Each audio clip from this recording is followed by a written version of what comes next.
We have quorum, so I will proceed with today's order of business, and let me read it for you. First item, of course, is consideration and adoption of the draft order of business. Second, consideration of the draft roadmap for capacity building to improve trade in the Americas.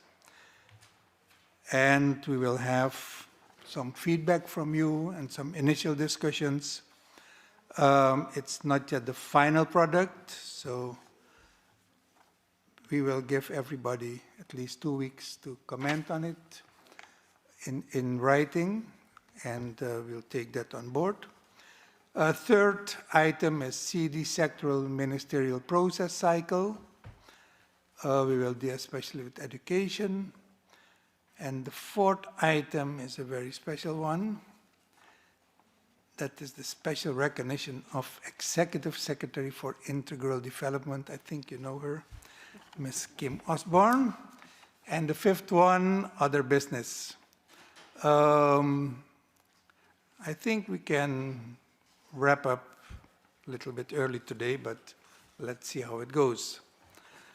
So, if there are no comments or objections on the draft order of business, then it's approved. And we go to the second item. That's the consideration of the draft roadmap. This roadmap represents the culmination of a semester-long, highly participatory process that has allowed member states, experts, and partners to articulate a shared vision for strengthening trade capacity across the hemisphere. As delegations will recall, the 5 thematic dialogues held since July generated a rich set of insights and priority areas that now inform the structure and ambition of this document. The roadmap outlines 5 complementary pillars.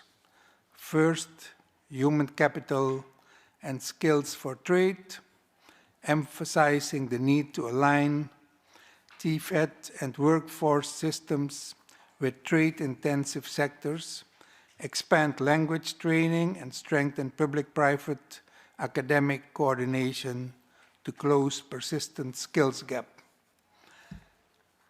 Second, institutional and regulatory capacity, focusing on regulatory cooperation, streamlined administrative processes, and greater interagency coordination to reduce barriers that affect competitiveness and MSME participation.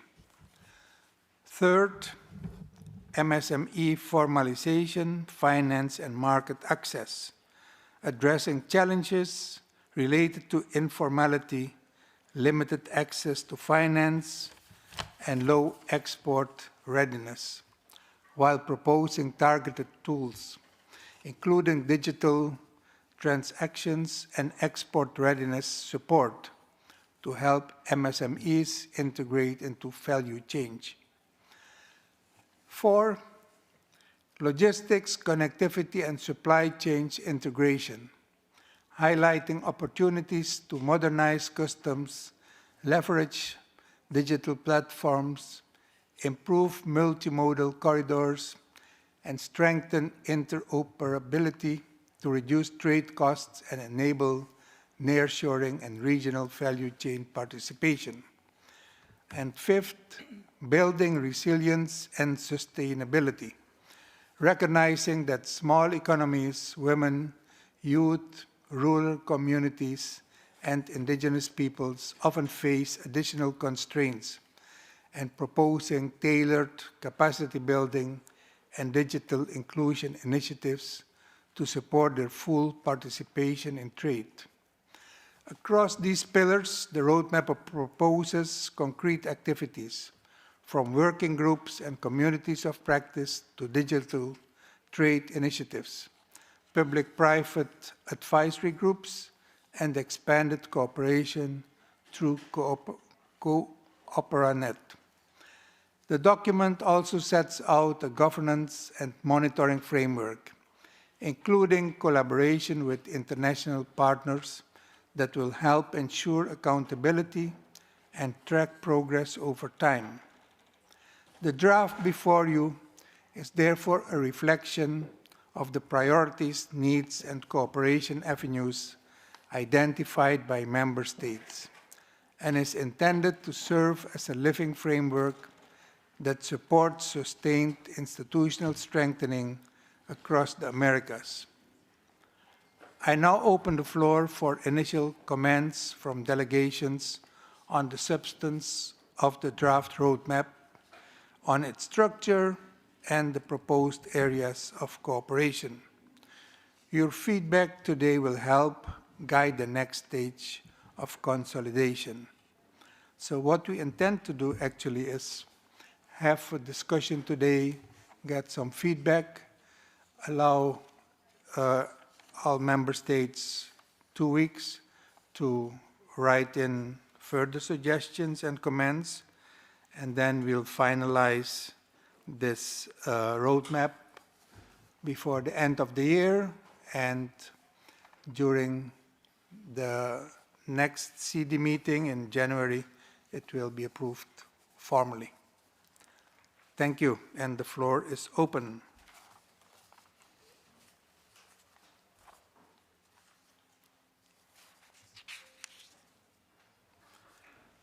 I recognize the Ambassador of Brazil. Obrigado, presidente. O Brasil agradece a apresentação do projeto de mapa do caminho para a capacitação e para o melhoramento do comércio nas Américas.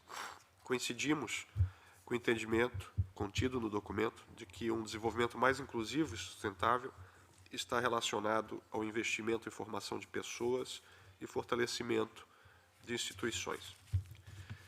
Não obstante o mérito da iniciativa e a concordância com o diagnóstico de que o fortalecimento das capacidades humanas, institucionais e tecnológicas dos países das Américas é essencial para ampliar a participação no comércio internacional e apoiar desenvolvimento mais inclusivo e sustentável, seria oportuno destacar a importância de que discussões futuras sobre o tema também envolvam a questão do eventual financiamento das iniciativas propostas.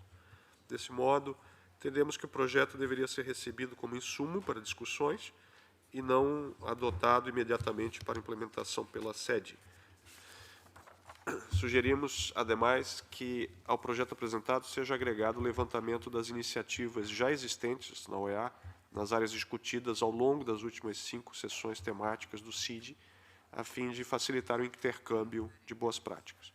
O Brasil favorece a exploração de parcerias com outros atores e organismos regionais, em especial os integrantes do Grupo de Trabalho Conjunto de Cúpulas, para a mobilização de conhecimento e financiamento em prol do fortalecimento de capacidades que permitam aos países ampliar sua competitividade e inclusão no hemisfério.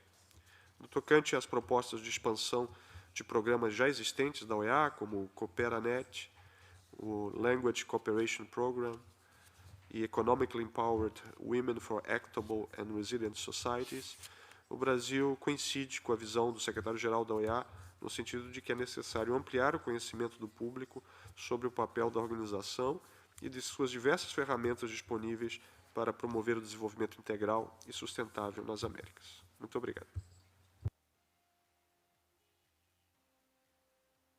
Thank you, Ambassador, and I recognize Ecuador. Gracias, presidente. Ecuador agradece la presentación de esta hoja de ruta, de este borrador, que inicia las conversaciones que vamos a tener en este importante foro. Para Ecuador, el lograr un desarrollo inclusive y sostenible e invertir en personas como instituciones es clave para nuestra región y obviamente todos los temas que están enfocados aquí, como la transformación digital, es para nuestros países vital. Sin embargo, mi delegación, justamente coincidiendo con la importancia que tiene este documento y la importancia técnica de poder aportar, quisiéramos tener un poco más de tiempo y entiendo que vamos a tener conversaciones de aquí en adelante por cada uno de los rubros que aquí se señalan, pero lamentablemente mi delegación tuvo solamente 2 días de anticipación el texto en español, así que quisiéramos pedir su anuencia para que podamos en las siguientes conversaciones poder tener un mayor intercambio con nuestra delegación una vez que lo hayamos analizado detenidamente. Como un documento de estos debe ser analizado. Gracias. Thank you. Yes, as I indicated, this is just the first feedback, and you will have 2 more weeks to give comments. And I think it's good if I will discuss this document also with the next chair of CIDI to see what their planning is, so that we can see how it will go further. Thank you.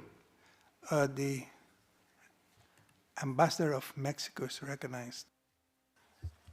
Gracias, señor presidente. Buenos días a todos los delegados. Buenos días, señora secretaria Osborne. La Delegación de México considera muy valioso el diálogo sostenido estos 6 meses sobre el tema del desarrollo de capacidades para mejorar el comercio en las Américas como pilar del desarrollo inclusivo y sostenible, dirigido a la definición de una hoja de ruta para el desarrollo de capacidades destinadas a mejorar el comercio en las Américas, particularmente en un contexto de disrupciones en las cadenas globales, aceleración digital y nuevas exigencias regulatorias en materia comercial.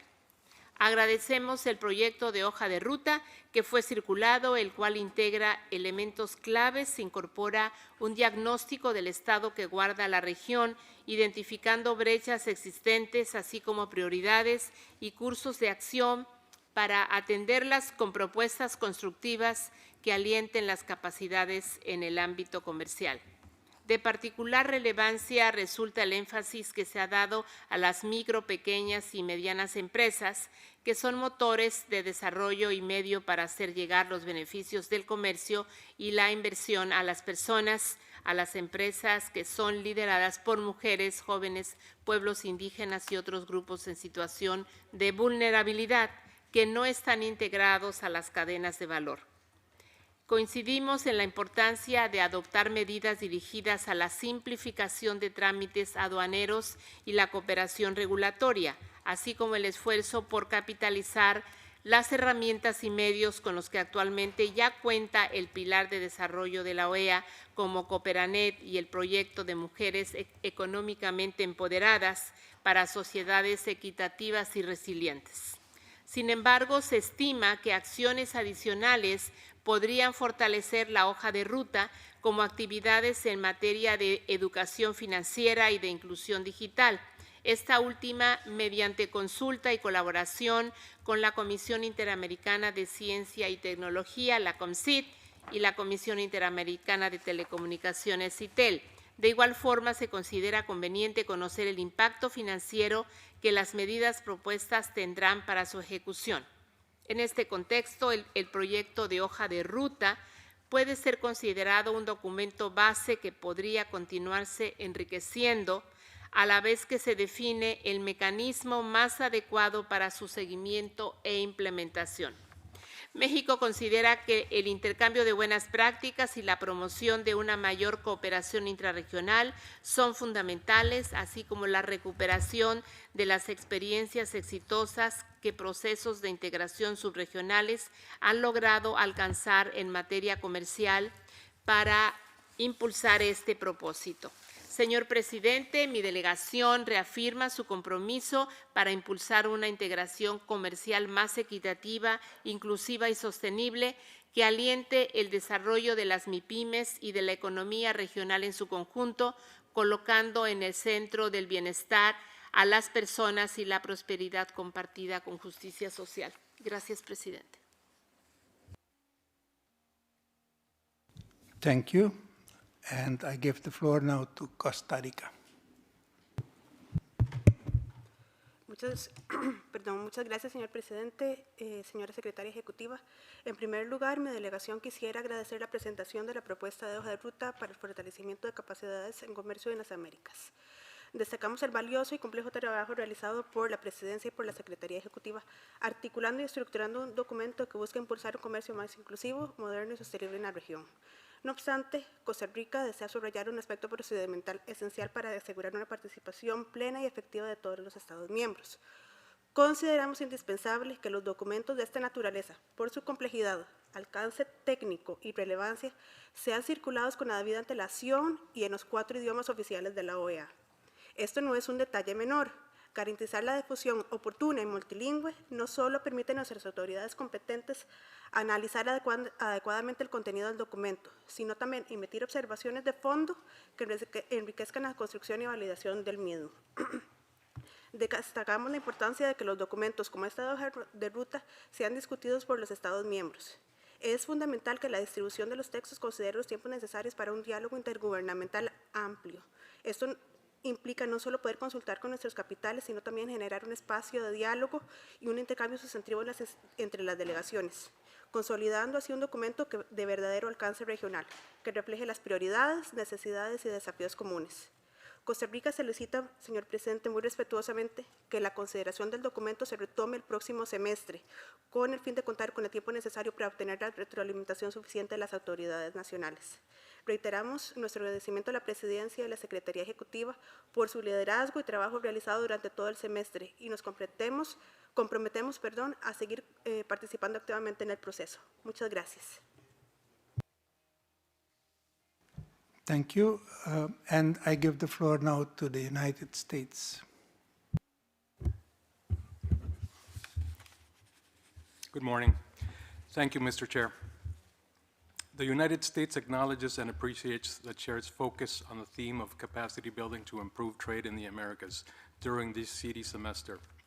Additionally, we appreciate the effort to convert the discussions that have taken place here into a roadmap that proposes actionable next steps. The meetings that have taken place during the semester at CIDI and the perspectives offered by subject matter experts and panelists proved especially useful in providing key input for the drafting of this document. In its current form, the United States believes this document is a useful and practical baseline for the eventual preparation of a viable roadmap. As it stands now, this document reflects valuable information that emerged from the conduct of this semester's meetings and includes important points provided by our esteemed colleagues. My delegation views this document as a starting point for continued discussions. We are thus requesting additional time to consult with Capital and subsequently provide substantive feedback to ensure that we are able to join consensus in support of a final roadmap for CIDI's policy. We look forward to future opportunities for collaboration within CIDI to build on this draft and continue working towards the drafting of a final roadmap. Thank you, Mr. Chair.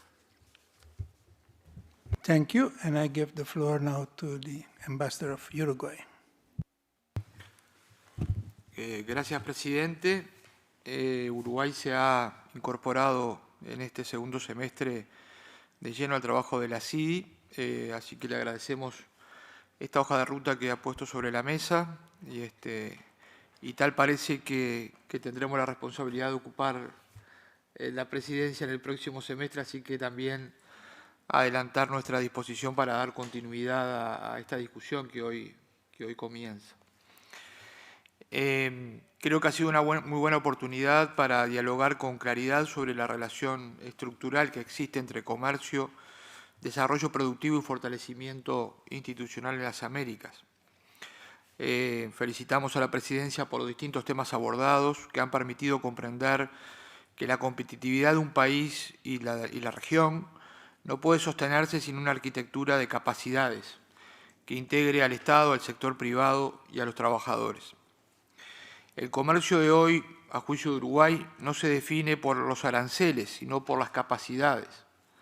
La región puede firmar acuerdos, abrir mercados, pero si las empresas no pueden cumplir estándares, si la logística es lenta, si los marcos regulatorios generan incertidumbre, participar en el comercio internacional nos exige formación adecuada, talento, instituciones estables y que funcionen, infraestructura digital confiable y reglas previsibles para que los inversores puedan seguir apostando por la región. En ese sentido, la competitividad en las Américas no solo depende del tipo de cambio o del volumen de producción, sino de contar con aduanas ágiles, regulaciones claras, financiamiento disponible, certificaciones reconocidas y marcos digitales interoperables.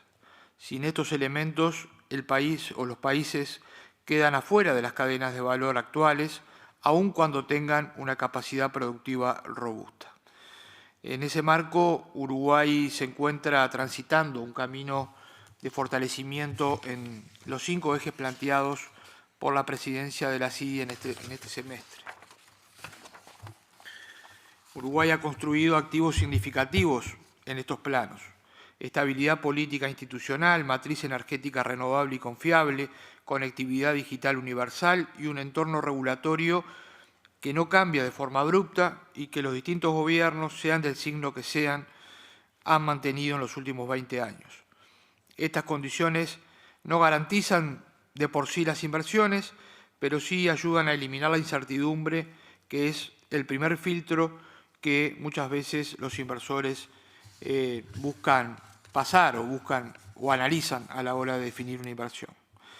Por todo ello, agradecemos esta hoja de ruta, en el mismo sentido que se han expresado las restantes delegaciones.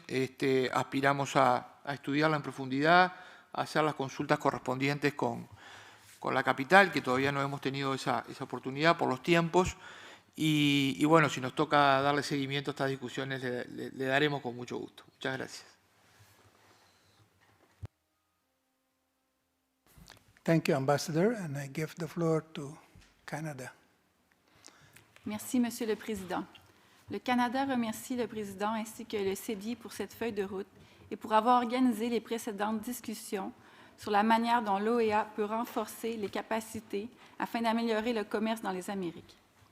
Ces discussions ont été utiles pour identifier les lacunes et les opportunités cruciales, ainsi que pour l'élaboration d'une approche plus cohérente permettant à l'OEA de promouvoir le commerce dans notre hémisphère.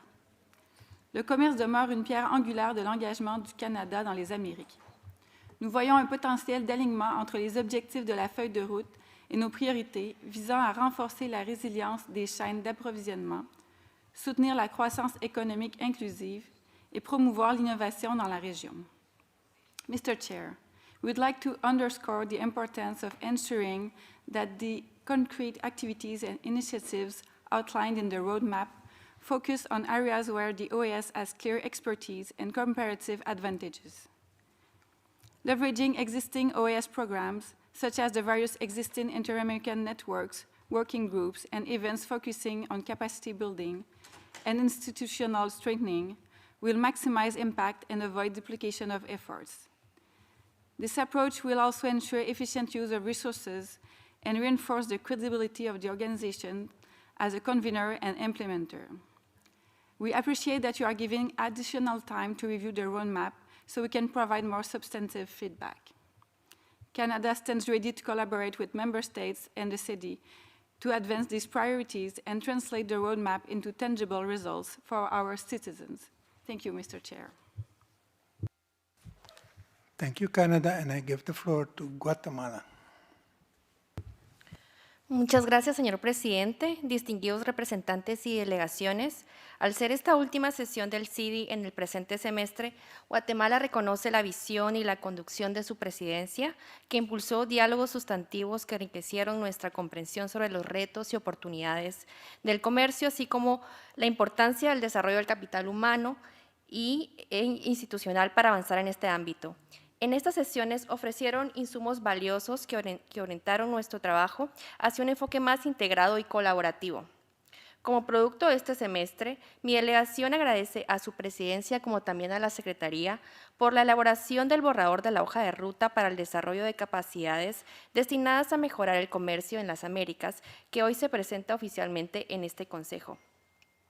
Con miras al proceso de análisis de este documento, y coincidiendo con las demás delegaciones, para mi delegación sería útil que se profundicen en algunos aspectos, entre estos, la identificación de áreas responsables dentro de la CIDI que asumirán el liderazgo técnico y operativo de los diferentes pilares que se proponen, Consideramos pertinente involucrar a las comisiones, a la COMCID, a la CITEL, como también a la Comisión Interamericana de Puertos, dada su experticia. También es importante conocer las implicaciones presupuestarias y de costos para valorar la factibilidad de las actividades propuestas. Asimismo, el detalle de las fases de implementación, incluidos los periodos y mecanismos de seguimiento. En lo relativo a las alianzas externas, consideramos pertinente desde el enfoque subregional la inclusión también de la Secretaría del Sistema de Integración Centroamericana SICA, así como también de organizaciones especializadas, cuyas iniciativas podrían complementar de manera estratégica los objetivos propuestos. Destacamos que esta hoja de ruta proponga aprovechar y fortalecer las herramientas existentes, como el Programa de Cooperación Lingüística y Cooperanet, entre otras iniciativas, a fin de evitar duplicidades y maximizar el impacto. Señor Presidente, distinguidas delegaciones, Guatemala continuará analizando el documento propuesto en coordinación con las instituciones rectoras, en aras de contribuir de manera constructiva en la validación de esta hoja de ruta. Muchas gracias. Thank you, and I give the floor now to the Bahamas. Thank you, Chair, and good morning to you and to colleagues. The delegation of the Bahamas wishes to commend you, Chair, and the Secretariat for the work done over the past 6 months that's resulted in a focused chairmanship which has produced a tangible and valuable output that can guide the Secretariat's developmental work and ensure it is responsive to the real needs expressed by member states. The Bahamas believes that the draft roadmap for capacity building to improve trade in the Americas has captured the major gaps and constraints facing countries of the hemisphere and makes useful suggestions for how development cooperation can help address these needs. Notwithstanding, the Bahamas wishes to underscore 2 key cross-cutting challenges that are outlined in the roadmap that we believe will require intentional focus as we look to build trade capacity in the Americas. First, on human capital and the skills gap, given limited TVET capacity, insufficient dual education and apprenticeship models, and weak public-private academic coordination across many member states, particularly developing states. We also believe there needs to be an emphasis on training people with appropriate skills throughout the entire work cycle as they move into different roles and as the external environment requires new skills. Second, on data, evidence, and monitoring, given fragmented and underused data on skills, labor markets, MSMEs, logistics, and trade flows, which hinders evidence-based policy and monitoring of reforms in many of our countries. We believe that there is also a role for academia that might be more clearly addressed as it relates to data, evidence, and monitoring to provide research on the business environment, the performance of companies, upskilling, and technology adoption, among other things. Chair, we reiterate again our appreciation for the focus on building hemispheric trade capacity and the development of this roadmap. The Bahamas looks forward to collaborating with the Secretariat and member states on concretely advancing the roadmap as we look to build a more dynamic, integrated, and prosperous Americas together. Thank you, Chair. Thank you, and I give the floor now to Argentina. Muchas gracias, señor presidente. En primer lugar, mi delegación desea felicitarlo por la conducción del CIDI durante este semestre y agradecerle por el tema propuesto y las sesiones que permitieron profundizar la labor en este tema, que es fundamental para el desarrollo económico y productivo de nuestros países. Como muchas otras delegaciones, mi capital está haciendo las consultas con las diferentes autoridades involucradas en este tema y agradecemos que haya extendido el plazo para comentarios, que nos dé estas 2 semanas y posteriores discusiones al respecto. Como mencioné, es un tema fundamental y creemos que el documento debe ser lo suficientemente sólido para que todos podamos trabajar junto a la CIDI en avanzar estas iniciativas.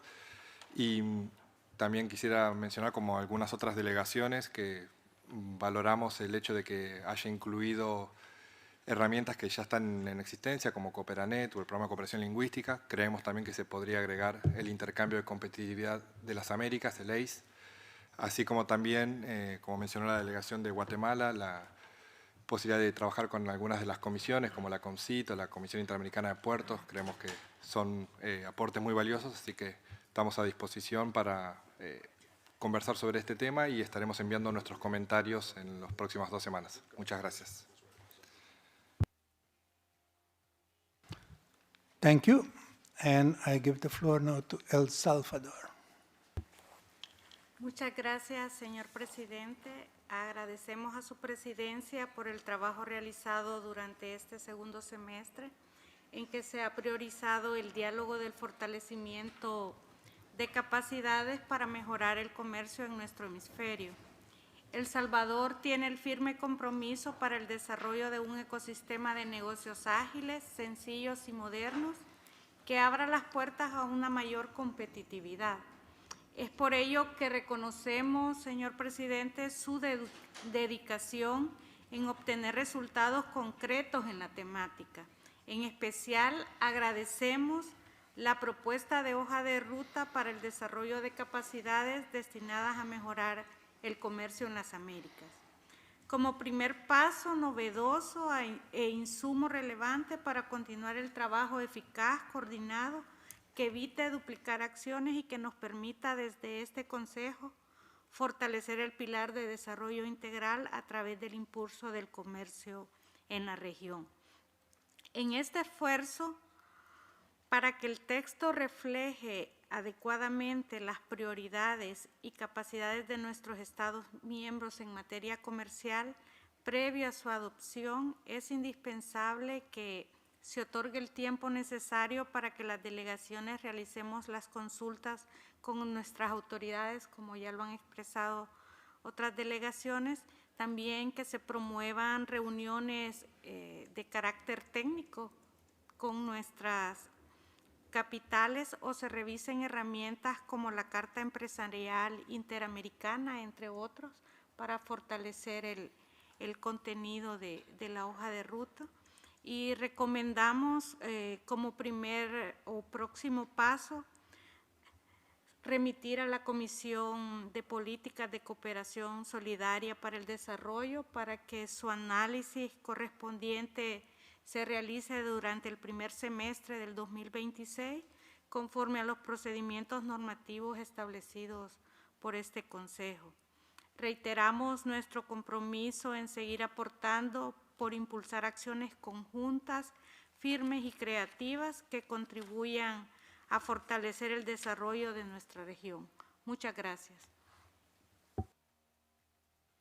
Thank you very much, and I give the floor now to the representative of Colombia. Muchas gracias, señor presidente. Y permítame iniciar agradeciéndole y felicitándole por su trabajo, compromiso y liderazgo durante todo este semestre frente a este Consejo. Esto nos permitió tener relevantes y constructivas discusiones encaminadas al fortalecimiento de capacidades para mejorar el comercio en las Américas. Para no ser reiterativo frente a lo que han mencionado los Estados miembros que me precedieron, Colombia, en el mismo camino que lo ha hecho recientemente la delegación de El Salvador, quiere proponer que como mecanismo para alcanzar un consenso frente a este documento, este Consejo lo envíe a la Comisión de Políticas de Cooperación Solidaria para el Desarrollo y que en dicho marco, con un cronograma que pueda establecer la presidencia de dicha comisión, se lleven a cabo las discusiones y que posteriormente se remita una hoja de ruta definitiva a este Consejo para su aprobación durante el próximo semestre. Muchas gracias.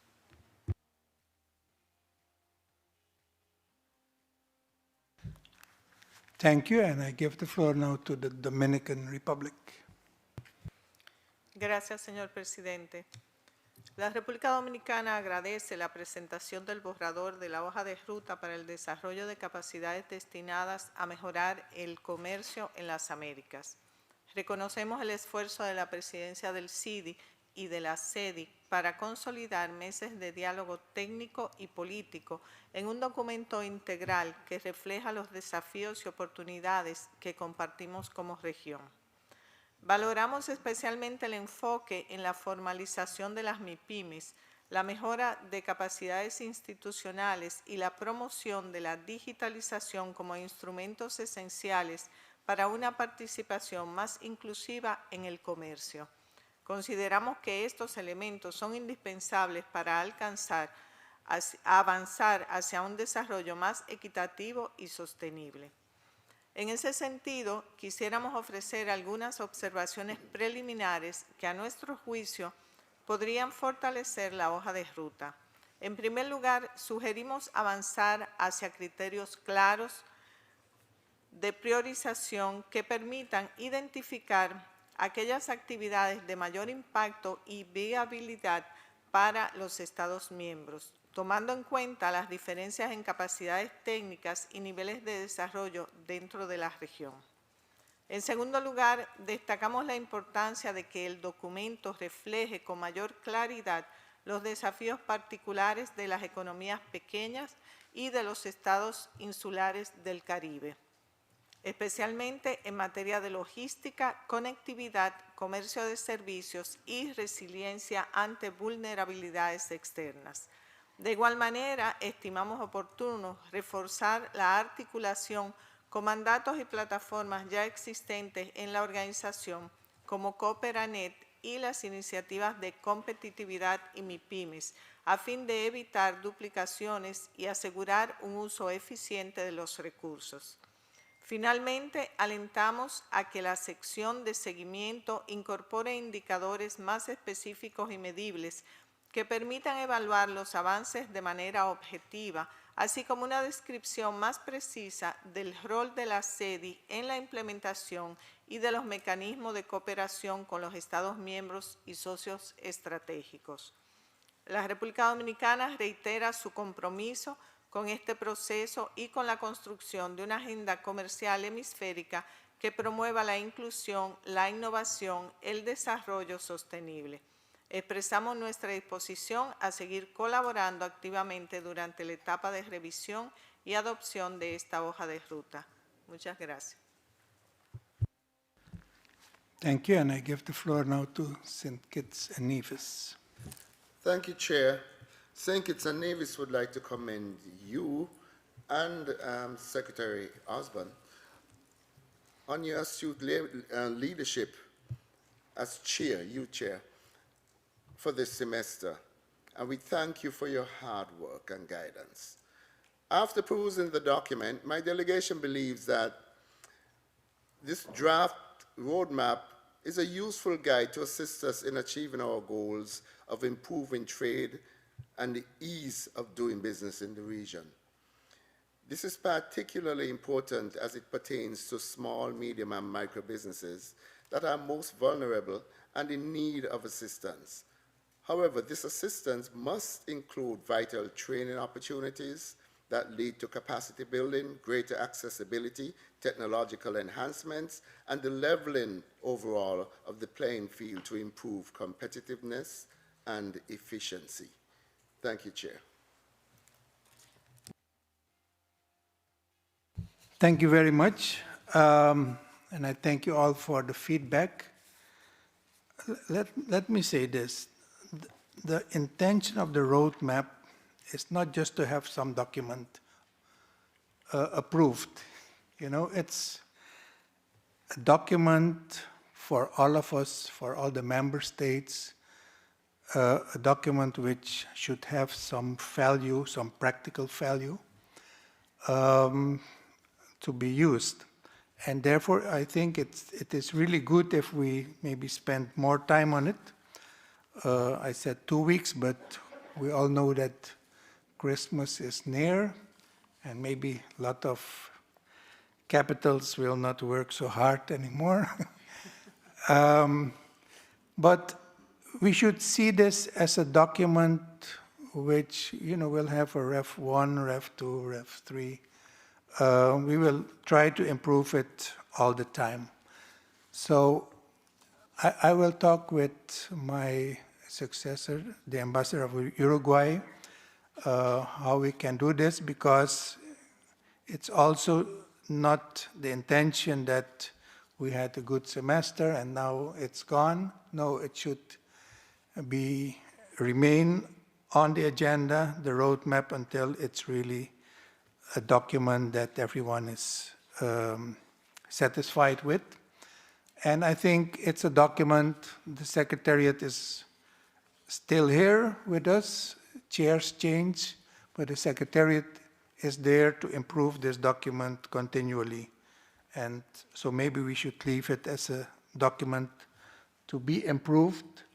So we will await and see what kind of feedback we get in the coming weeks. We'll make a new draft and put it out again. And whenever we get more input, we will add it to it until we really have a document with which is a very good document. So don't see it as an end product. We don't have to rush to make it a final product.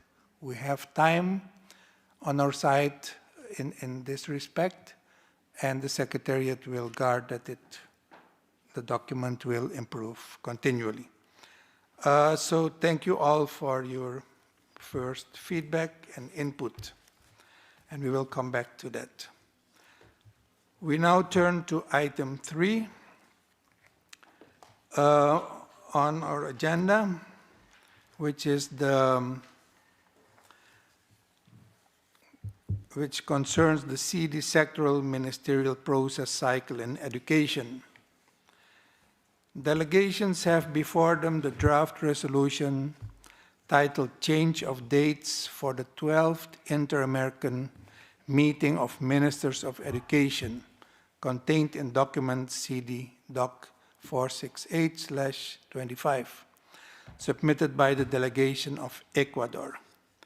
The draft resolution reflects Ecuador's request to postpone the 12th ministerial meeting and its preparatory meeting, while reaffirming the country's continued commitment to hosting the event in Quito on the new proposed dates of July 21st and 22nd in 2026.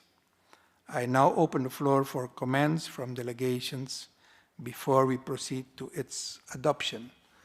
I don't know if Ecuador wants to add something to this. Yes, you have the floor. Gracias, presidente. Nada más agradecer desde ya a las delegaciones por esta comprensión frente a hechos y a temas que hemos debido tener en Ecuador y por las razones con las cuales estamos pidiendo y solicitando su comprensión para poder realizar este cambio de fechas. Esto obviamente va en favor de tener una mejor preparación por parte del Ecuador para recibirlos en nuestro país. Así que desde ya, pues obviamente entendemos si es que esto puede haber acarreado algún problema, pero también agradecerles por la comprensión que hemos recibido de parte de las delegaciones. Gracias.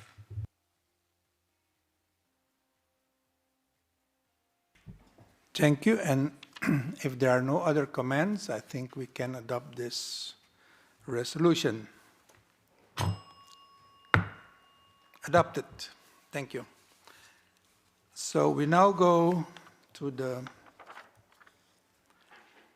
item 4, which is a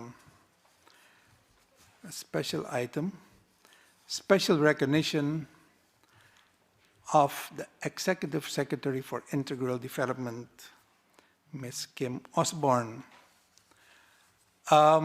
Today we extend our heartfelt recognition to Ms.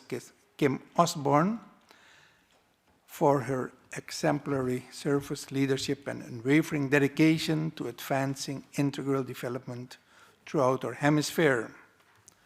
Throughout her tenure, the Executive Secretary has consistently demonstrated vision, integrity, and an unshakable commitment to strengthening the institutional capacity of the OAS and delivering tangible results for our member states. Under her guidance, CIDI has deepened cooperation across sectors, build strategic partnerships, and expanded opportunities for innovation, competitiveness, and inclusive growth.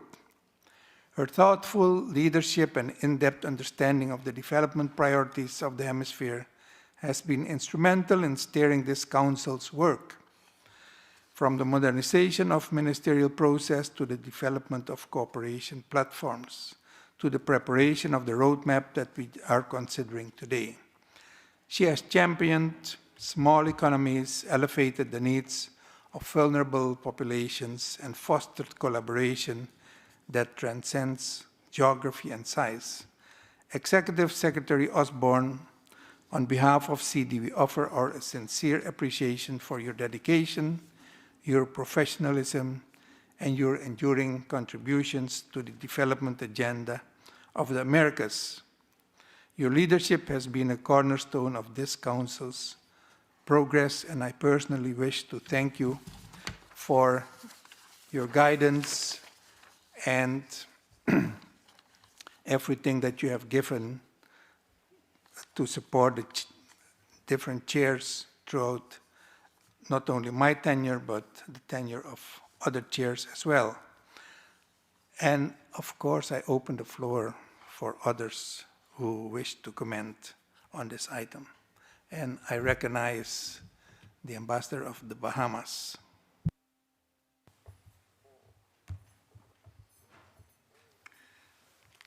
Good morning, all. It is certainly my honor to take the floor on behalf of the government and peoples of the Commonwealth of the Bahamas to extend our sincere appreciation to Executive Secretary Kim Osborne as she concludes her distinguished tenure, yet not her career here in the Organization of American States. Colleagues, Executive Secretary Osborne entered this role with more than 2 decades of deep institutional experience, serving in multiple leadership capacities across the OAS system. She brought technical mastery, operational competence, proven managerial effectiveness, and an unmatched understanding of the development architecture of this organization. Quite frankly, and as the biblical story of Queen Esther would remind us, her professional journey prepared her for such a time as this, and what a time it is. Under her leadership, CIDI was not simply managed, it was modernized and strengthened. She brought coherence through the One CIDI approach, dismantled siloed working patterns, and mobilized the full breadth of the Secretariat's technical expertise. She expanded and professionalized partnerships, elevated CIDI's visibility, and mobilizing and leveraging new external resources to the tune of hundreds of millions of dollars. I will say it again, hundreds of millions of dollars, distinctively and decisively demonstrating that even an historically an under-resourced pillar can deliver impact at scale when guided by a clear vision and a disciplined execution. Her tenure realized tangible advances, the expansion of the OAS Partnership Scholarships, the launch of the Youth Academy for Transformative Technologies, continued success of the Small Business Development Centers, strengthened ministerial processes, progress in Sustainable Development Programming, and the establishment of CooperaNet, and a consistent prioritization of results over rhetoric.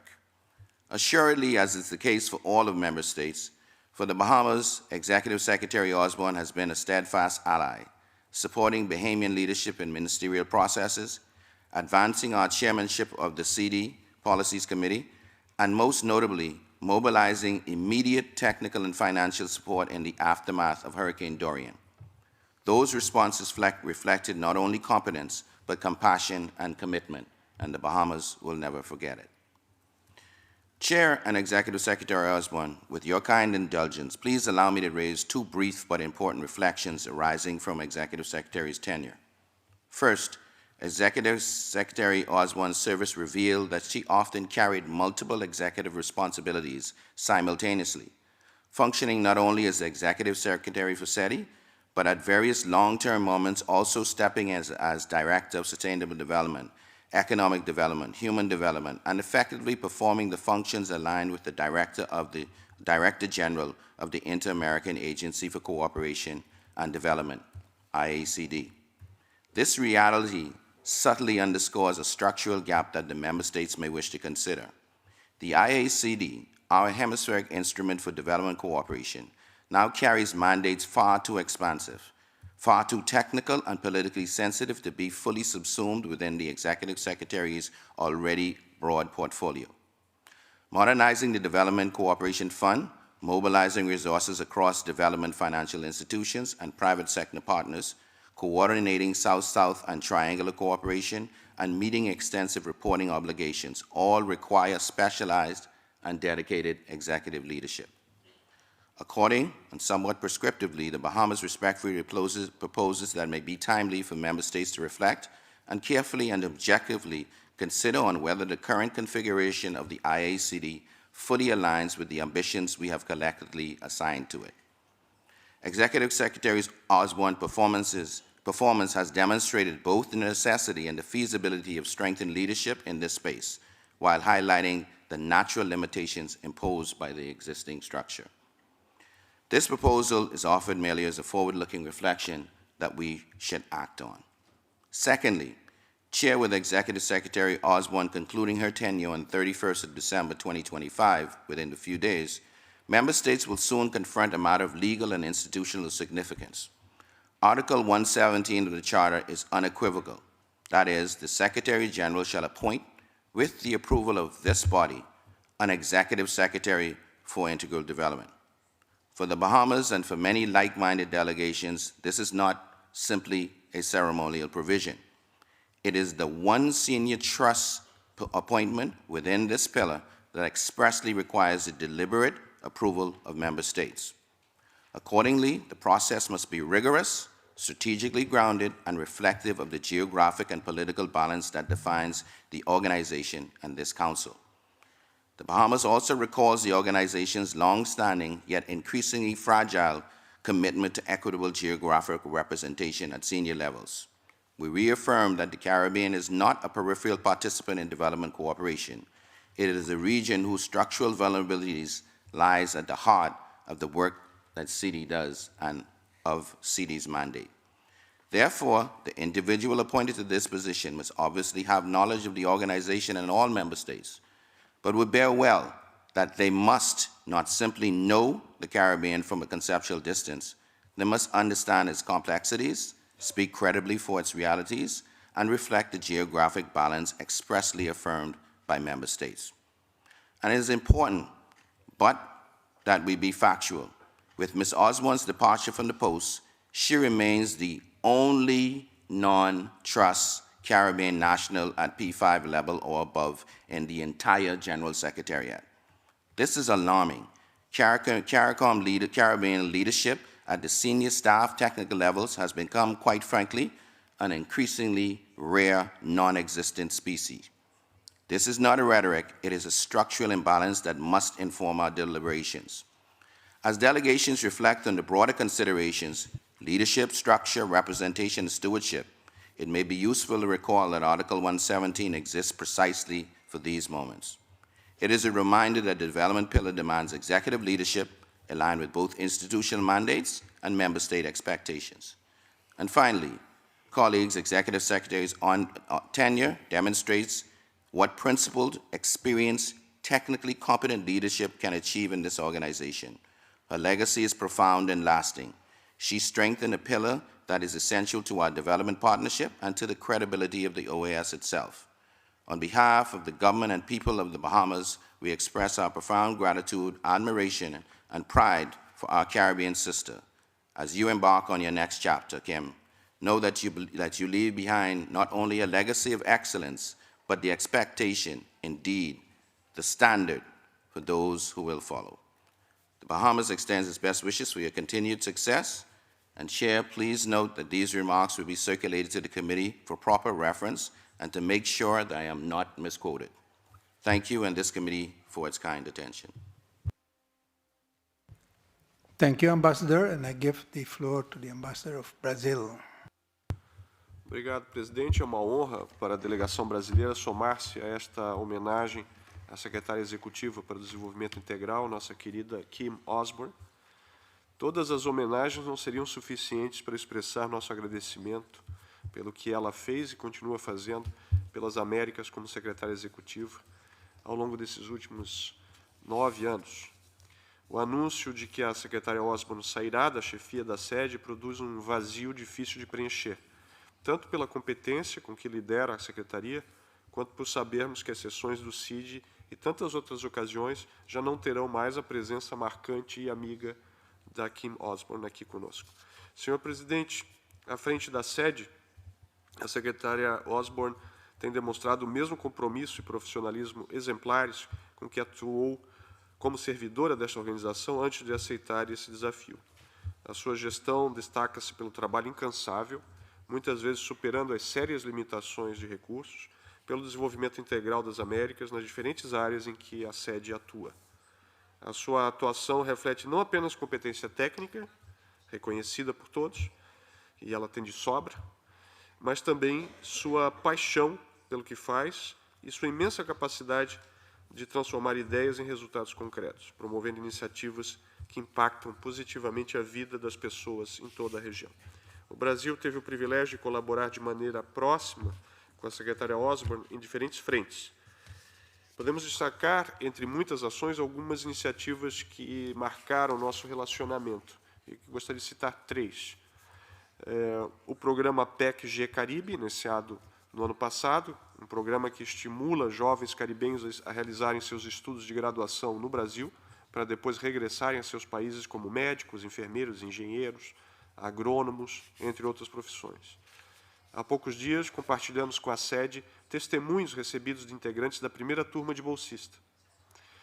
São palavras emocionadas e agradecidas, que reconhecem o papel da OEA em uma oportunidade que mudará para melhor a vida dessas pessoas e suas famílias e comunidades.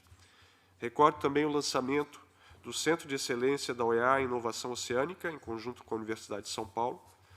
Essa iniciativa pioneira, capitaneada pela secretária Osborne, reforça o compromisso da OEA e do Brasil com a sustentabilidade dos oceanos e a inovação científica e tecnológica em benefício de toda a região e das futuras gerações. Por fim, ressalto a realização do America's Competitiveness Exchange, ACE, em Belém, no mês de agosto deste ano, feita em coordenação com o governo do Pará e sob a liderança da secretária Osborne. O ACE de Belém levou para o coração da Amazônia discussões com empresários, acadêmicos e sociedade civil sobre tecnologia, empreendedorismo e sustentabilidade. Além disso, serviu como oportunidade de cooperação e negócios que trarão resultados durante muito tempo. Senhor presidente, uma nota pessoal. Tive, no meu primeiro ano como representante permanente, a alegria de acompanhar a visita da secretária Osborne ao Brasil. Não só eu, mas todos que acompanharam essa visita, ficaram impressionados com a sua energia e competência e também com a naturalidade de suas interações em todos os níveis, seja as autoridades com quem se encontrou, seja as pessoas com quem interagiu em situações informais. Orgulho-me de dizer que a secretária Osborne é, para nós, uma brasileira honorária e que a sua visita ao estado da Bahia tornou-se também uma baiana honorária. Sabemos que essa relação com o Brasil, marcada tanto pelos ideais hemisféricos quanto pelos laços afetivos, seguirá gerando frutos. Confiamos que, em suas próximas funções, a secretária Osborne continuará a cooperar com o Brasil em iniciativas de desenvolvimento e cooperação que tragam benefícios concretos para nossos cidadãos, fortalecendo ainda mais os laços hemisféricos e a missão da OEA. Desejamos sucesso à secretária Osborne em seus próximos desafios, certos de que continuará sendo uma referência, uma inspiração para todos nós. Não é um adeus, portanto, mas um até breve. Muito obrigado.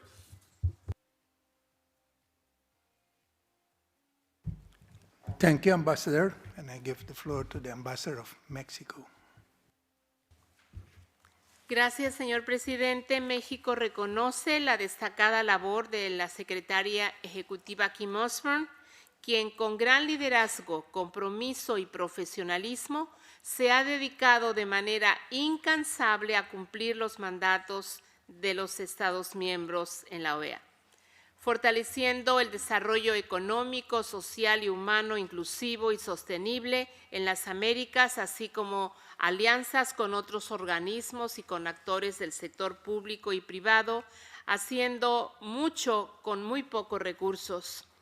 La secretaria Osborne Ha sido además una funcionaria cercana a los Estados miembros, siempre atenta a sus propuestas y necesidades, impulsando la eficiencia y los resultados concretos en los temas y procesos relacionados con el desarrollo integral y la cooperación.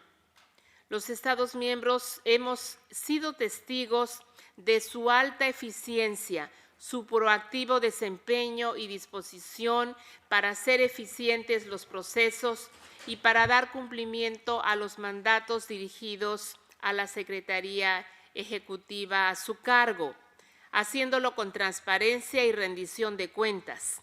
Como funcionaria excepcional, comprometida con el multilateralismo y con la agenda de las mujeres, ha alentado esquemas de cooperación solidaria y desarrollo sostenible, inclusivo y justo. Su gestión misma demuestra el notable liderazgo y la capacidad de las mujeres en puestos de alta dirección y la necesidad que la OEA tiene de contar con ellos. Por encima de todo, sobresale su calidez y calidad humana. Su generosidad nos recuerda que el liderazgo también se ejerce con empatía, respeto y con la convicción de que los logros colectivos se construyen desde la colaboración y la responsabilidad compartida, pero sobre todo desde el ejemplo. Señor presidente, a nombre de la Delegación de México expreso nuestro sincero reconocimiento y especial agradecimiento a la secretaria Osborne por todos estos años de entrega y vocación en favor de las personas de las Américas. Es un privilegio que la OEA tenga mujeres tan destacadas y eficientes en su equipo.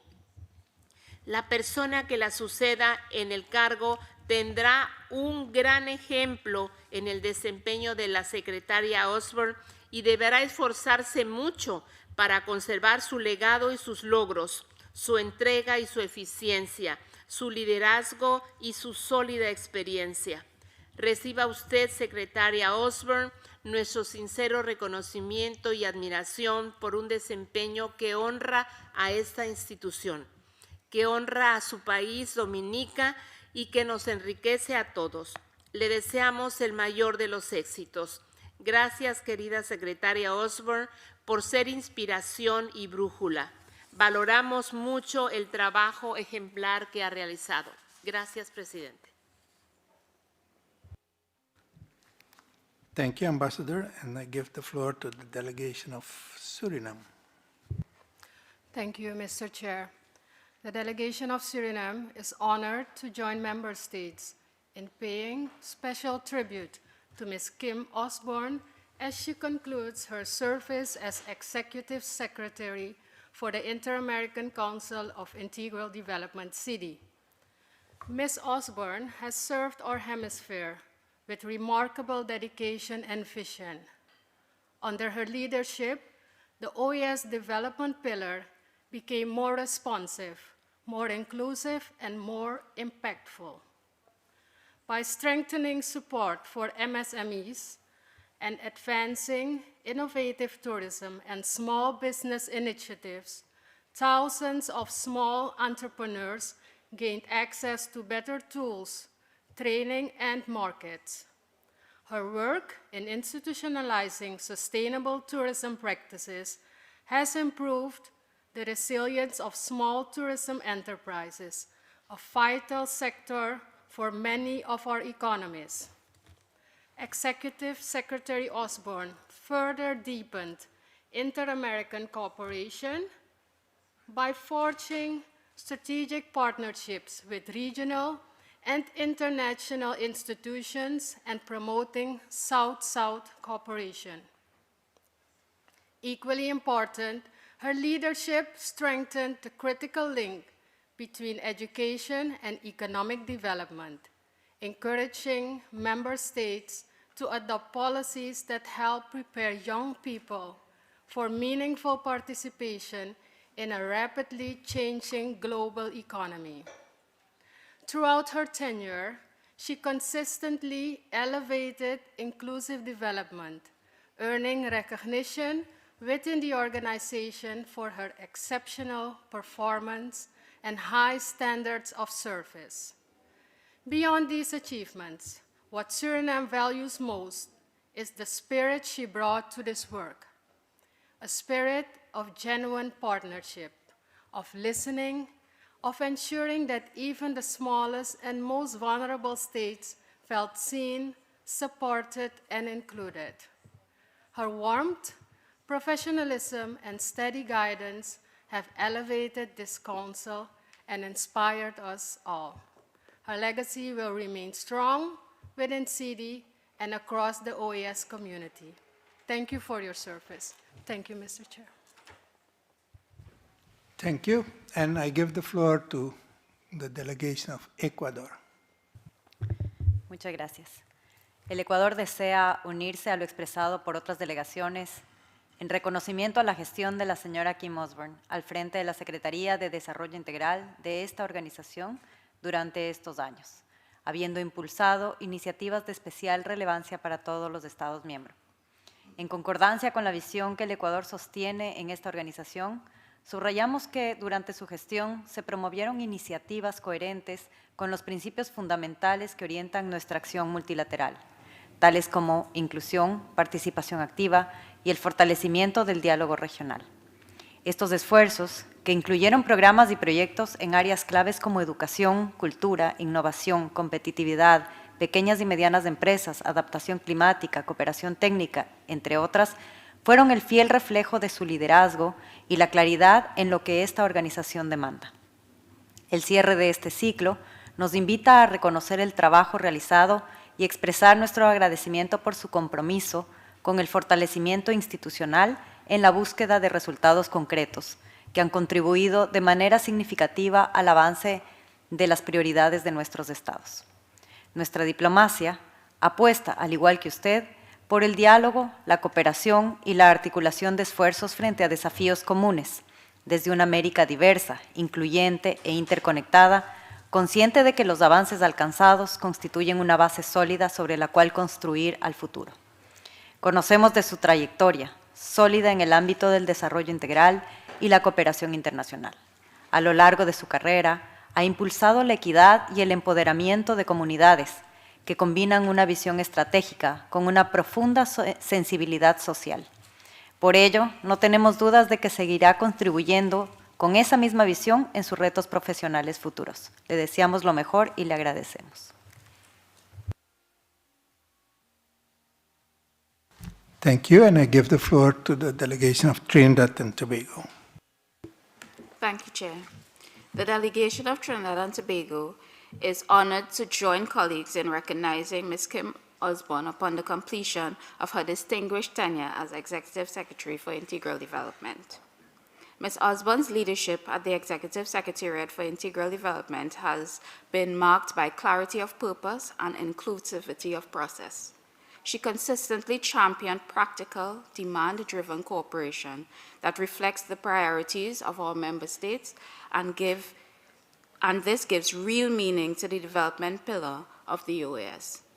Guided by the principles of the OAS Charter and the mandate of CIDI, she has been a robust partner in catalyzing initiatives that advance human capital development, strengthening the enabling environment for micro, small, and medium-sized enterprises, promoting innovation and digital transformation, and reinforcing resilience to disasters and climate-related shocks, areas of particular importance to small and vulnerable economies in our Caribbean community. We also recognize Ms. Osborne's commitment to leadership, to partnership within the Inter-American system, with sub-regional organizations and with private sector and civil society to leverage resources, avoid duplication, and accelerate impact. Her collegial engagement with delegations, clear communication, and emphasis on measurable outcomes have made her a respected and reliable counterpart for all member states. On behalf of the government and people of the Republic of Trinidad and Tobago, we convey our profound appreciation to Ms. Kim Osborne for her exemplary service, professionalism, and dedication to development aspirations of our hemisphere. We wish her continued success in our future endeavors and look forward to building on the foundation that she has helped to strengthen at the OAS. Thank you. Thank you, and I give the floor to the representative of Barbados. Thank you, Mr. Chairman. The Barbados delegation take this moment to express the deep pride it feels for a daughter of a Caribbean soil, whose work has improved development initiatives across this hemisphere. You stand in that distinguished line of Caribbean leaders who have carried our hemisphere through intellect, courage, and unwavering moral purpose. Throughout a mandate marked by profound tensions in the Americas, you have held fast to a simple truth: development must serve all, and human dignity is the first responsibility of any society. Your portfolio has been extensive. You did not retreat from complexity, you met it with resolve, the true mark of a global public servant. The Caribbean claims you proudly, not only because you're Dominican, but because your example reflects who we aspire to be: principled, outward-looking, steadfast, and committed to lifting others as we rise. You have reminded this hemisphere that the influence of small states is not defined by size, but by the strength of our conviction and the courage with which we defend them. For this, we salute you. For this, we are profoundly proud of you. May God continue to bless you, and may your journey inspire others to work boldly in the world, knowing that integrity, excellence, and service remain among the most powerful tools any of us possess to help shape the destiny of nations. I thank you. Thank you, Barbados, for those words. And I give the floor to your neighbor from Belize. Chair, to echo the sentiments of other member states, the Permanent Mission of Belize extends its sincere appreciation to Ms. Kim Osborne, Executive Secretary for Integral Development, as she concludes her distinguished tenure in this post. Throughout her years of service, Ms. Osborne has demonstrated steadfast leadership, a deep commitment to advancing inclusive development, and an unwavering dedication to the principles that guide the inter-American community. Her vision and collaborative spirit have strengthened the work for the OAS in tangible and lasting ways. Belize is particularly grateful for her openness to partnership, her responsiveness to the needs of member states, and her tireless efforts to deliver impactful programs that expand opportunities across the hemisphere. As Ms. Osborne transitions into her next chapter of her distinguished career, the Permanent Mission of Belize extends its warmest best wishes, profound gratitude for her exemplary service to CARICOM and for the meaningful contributions she has made to advancing integral development across the Americas. Thank you. Thank you, and we now get a contribution from Honduras. Muchas gracias. Antes que nada, señor presidente, felicitarle por el periodo que ahora va a clausurar de su presidencia a cargo del CIDI. Y en segundo lugar, referirme a este caso, nuestras felicitaciones a Kim Osborne. He tenido el privilegio de colaborar con Kim desde dos diferentes ángulos. Uno es este como representante de un Estado miembro y el otro ha sido como parte de su equipo dentro de la CIDI. Como parte de un representante del Estado miembro, pues me sumo a la lista extensa de logros que los demás países ya han mencionado y siendo honestos podríamos estar aquí un buen rato más mencionando muchos de los otros que todavía siguen y están ahí, que se han logrado en el transcurso de un largo periodo a través de su liderazgo en la CIDI. Liderazgo a propósito que no solamente será extrañado en la CIDI, pero liderazgo que trasciende la CIDI, porque también recordaremos de su liderazgo como dentro del Staff Association también. Siempre, Kim, estuviste muy preocupada y tuviste una muy alta prioridad sobre la importancia del desarrollo integral en los países en vías de desarrollo. Y con esa misión y esa prioridad sobre ese tema que tuviste, Honduras siempre fue un país receptor de todos esos muchos éxitos que en el transcurso de tu carrera a través de la CIDI se logró. Y por eso Honduras estará siempre muy agradecido durante el periodo de tu mandato liderando a la Secretaría. Desde el punto de vista personal, quiero agradecerte, Kim, porque al estar adentro, como parte dentro de tu equipo, tuve la oportunidad de ver y constatar del liderazgo. Un liderazgo que no siempre es fácil porque al transcurso además de tanto tiempo, en donde hay tiempos muy buenos, pero también hay tiempos complejos, en donde se tienen que haber recortes presupuestarios, reducciones de programas, temas que no son fáciles, pero que lo supiste abordar con mucho liderazgo y sobre todo con una gran alta calidad humana, siempre teniendo presente a todo el equipo, algo que fue muy constante durante el periodo de tu liderazgo bajo la Secretaría. Así que quiero, además de resaltar la profesionalidad con la que has llevado tu cargo y con el que has resaltado el desarrollo integral en las Américas, también resaltar que lo hiciste con la más alta y con la más alta calidad humana durante este proceso. Así que muchas gracias, Kim, por eso. Queremos desearte el mayor de los éxitos. Estoy seguro que lo vas a tener porque llevas a donde vayas este muy alto estándar que te ha caracterizado aquí dentro de la organización también. Muchas gracias. Thank you, Honduras, and I give the floor to St. Vincent and the Grenadines. Good morning, Chair, Excellencies, alternate representatives. I begin by conveying the apologies of Ambassador Gilchrist, who wanted to be here to deliver this recognition personally to an exemplary employee. On Ambassador's behalf, it is my distinct honor today to recognize the outstanding service and visionary leadership of Kim Osborne, Executive Secretary of the Executive Secretariat for Integral Development at the Organization of American States. Mrs. Kim Osborne has dedicated herself to advancing the socio-economic development of the Latin American and Caribbean region. Her journey within the OAS has been marked by innovation, resilience, and an unwavering commitment to inclusive growth.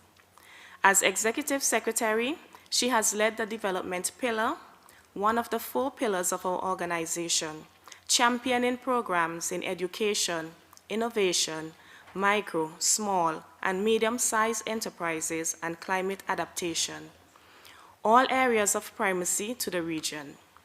Her leadership has been instrumental in pioneering the OAS Small Tourism Enterprise Program, an internationally recognized best practice that has empowered countless small and medium enterprises to achieve competitiveness and profitability.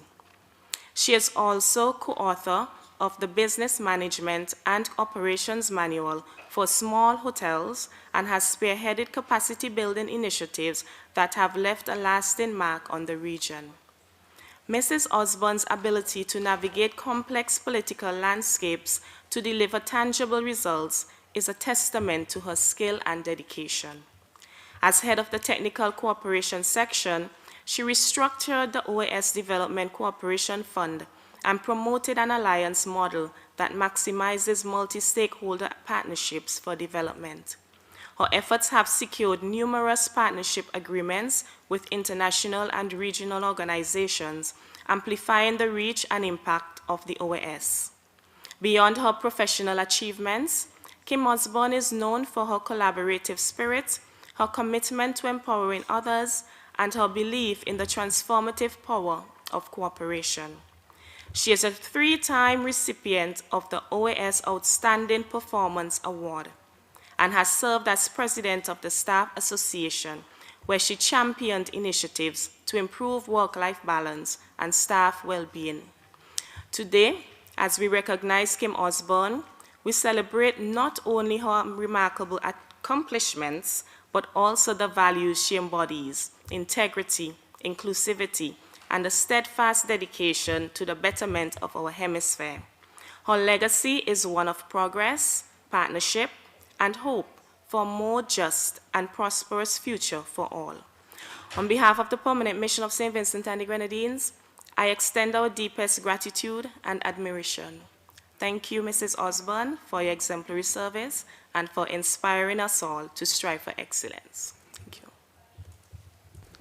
Thank you. And I give the floor now to Costa Rica. Muchas gracias, señor presidente. Quisiera hacer uso de la palabra de forma muy breve para reiterar el agradecimiento de Costa Rica y expresar nuestro sincero agradecimiento y reconocimiento a la secretaria Osborne por su destacada labor al frente de la Secretaría Ejecutiva para el Desarrollo Integral. Su liderazgo, visión estratégica y compromiso con los valores y prioridades de la organización han contribuido al desarrollo integral de nuestra región. Durante su gestión, la secretaria Osborne, impulsó iniciativas que ampliaron el acceso a herramientas para la innovación, la competitividad y el desarrollo equitativo. Su gestión no solo ha dejado una huella positiva duradera en la organización, sino también en nuestros estados y comunidades. Finalmente, y de forma muy breve, Costa Rica agradece profundamente su profesionalismo, su entrega y su calidez humana. Le deseamos el mayor de los éxitos en sus futuros proyectos y responsabilidades. Muchas gracias, señora secretaria. Thank you, and I give the floor to the Ambassador of Uruguay. Gracias, señor presidente. Y Uruguay se suma a este reconocimiento y agradecimiento a Kim Osborne como una gran secretaria de Desarrollo Integral. Como se ha dicho aquí, usted deja la vara muy alta para quien deba dirigir el pilar de desarrollo de la OEA en el futuro. Durante su mandato se han abordado los temas más urgentes del desarrollo sostenible, se generaron instrumentos concretos para acceder a la OEA, acercar a la OEA a los actores que hacen posible el desarrollo integral, y se ha incorporado una visión muy importante para Uruguay, que es la de buscar el desarrollo con equidad y la perspectiva de no dejar a nadie atrás. Como lo he mencionado en varias intervenciones, Uruguay podría presumir de varios indicadores de desarrollo, pero no creemos en eso de que cada país se salva solo. Tenemos desafíos regionales y globales y organizaciones como la OEA deberían focalizarse en esto. Esperamos que con su conocimiento acumulado pueda seguir contribuyendo a la organización y le deseamos éxitos en sus futuros proyectos. Muchas gracias. Thank you, and I give the floor to the representative of the Dominican Republic. Gracias, señor presidente. La delegación de República Dominicana expresa su más sincero reconocimiento a la Secretaria Ejecutiva de Desarrollo Integral, Kim Osborne, quien con su característica amabilidad siempre estuvo en la mejor disposición de colaborar y aportar a todos los estados. Reconocemos el compromiso, profesionalismo y liderazgo demostrados durante su mandato como Secretaria Ejecutiva. Su dedicación a promover iniciativas que fortalecen el desarrollo sostenible, la equidad y las oportunidades en nuestra región han dejado una huella significativa y perdurable. Su trayectoria de casi 2 décadas como funcionaria dedicada al fortalecimiento del desarrollo socioeconómico de América Latina y el Caribe se refleja en aportes concretos y duraderos para la organización y sus estados miembros. Su liderazgo se distinguió por impulsar iniciativas pioneras en apoyo a las pequeñas y medianas empresas, incluyendo el reconocido programa de pequeñas empresas turísticas, así como por promover el empoderamiento comunitario, la cooperación solidaria y la creación de alianzas estratégicas en favor del desarrollo. Destacamos también su papel en la modernización de los esquemas de cooperación de la OEA y su capacidad para movilizar recursos y socios regionales e internacionales. Valoramos profundamente su capacidad de diálogo, su visión estratégica y su entrega constante en favor de los Estados miembros. Al concluir esta etapa, reiteramos nuestro agradecimiento por su labor y extendemos nuestros mejores deseos de éxitos en las nuevas responsabilidades que continuará desempeñando dentro de la organización. Muchas gracias. Thank you, and I give the floor now to Canada. Merci, Monsieur le Président. Au nom du Canada, nous nous joignons aux autres délégations pour exprimer notre sincère reconnaissance à Kim Osborne pour son service exceptionnel à titre de secrétaire exécutif du CIDI.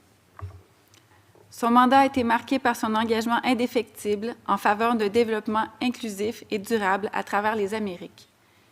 Mr. Chair, under our leadership, CIDI has strengthened cooperation in critical areas such as education, resilience, and innovation, while also promoting inclusive trade and economic integration as engines of growth and opportunity for all member states. We particularly recognize our ability to bring together diverse voices and create spaces for dialogue and innovation. We extend our heartfelt thanks for our vision, professionalism, and dedication. Our contributions have left a lasting impact on the OAS and on the people of the hemisphere.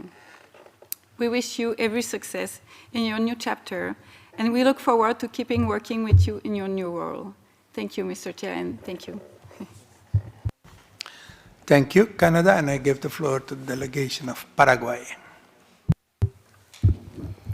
Muchas gracias, señor presidente. La delegación del Paraguay se suma al reconocimiento a la secretaria Kim Osborne y comparte los justos términos manifestados por las delegaciones que antecedieron, que destacan el profesionalismo, el compromiso, el enfoque, la predisposición y las contribuciones de la secretaria Osborne en pos del desarrollo integral en nuestra región. Agradecemos profundamente a la secretaria Osborne por las cortesías y consideraciones que siempre ha mantenido hacia nuestro país. Le deseamos el mayor de los éxitos en sus próximos desafíos profesionales dentro de la organización, por lo que ha demostrado estos años al frente de la Secretaría Ejecutiva para el Desarrollo Integral. No dudamos de que serán igual de venturosos. Muchas gracias. Thank you, and I give the floor now to Guatemala. Muchas gracias, señor presidente. La delegación de Guatemala se suma al merecido reconocimiento a la secretaria Kim Osborne por su destacada labor al frente de la CIDI durante más de una década. Su liderazgo ha fortalecido programas claves para el desarrollo integral en nuestra región, pilar esencial de nuestra organización.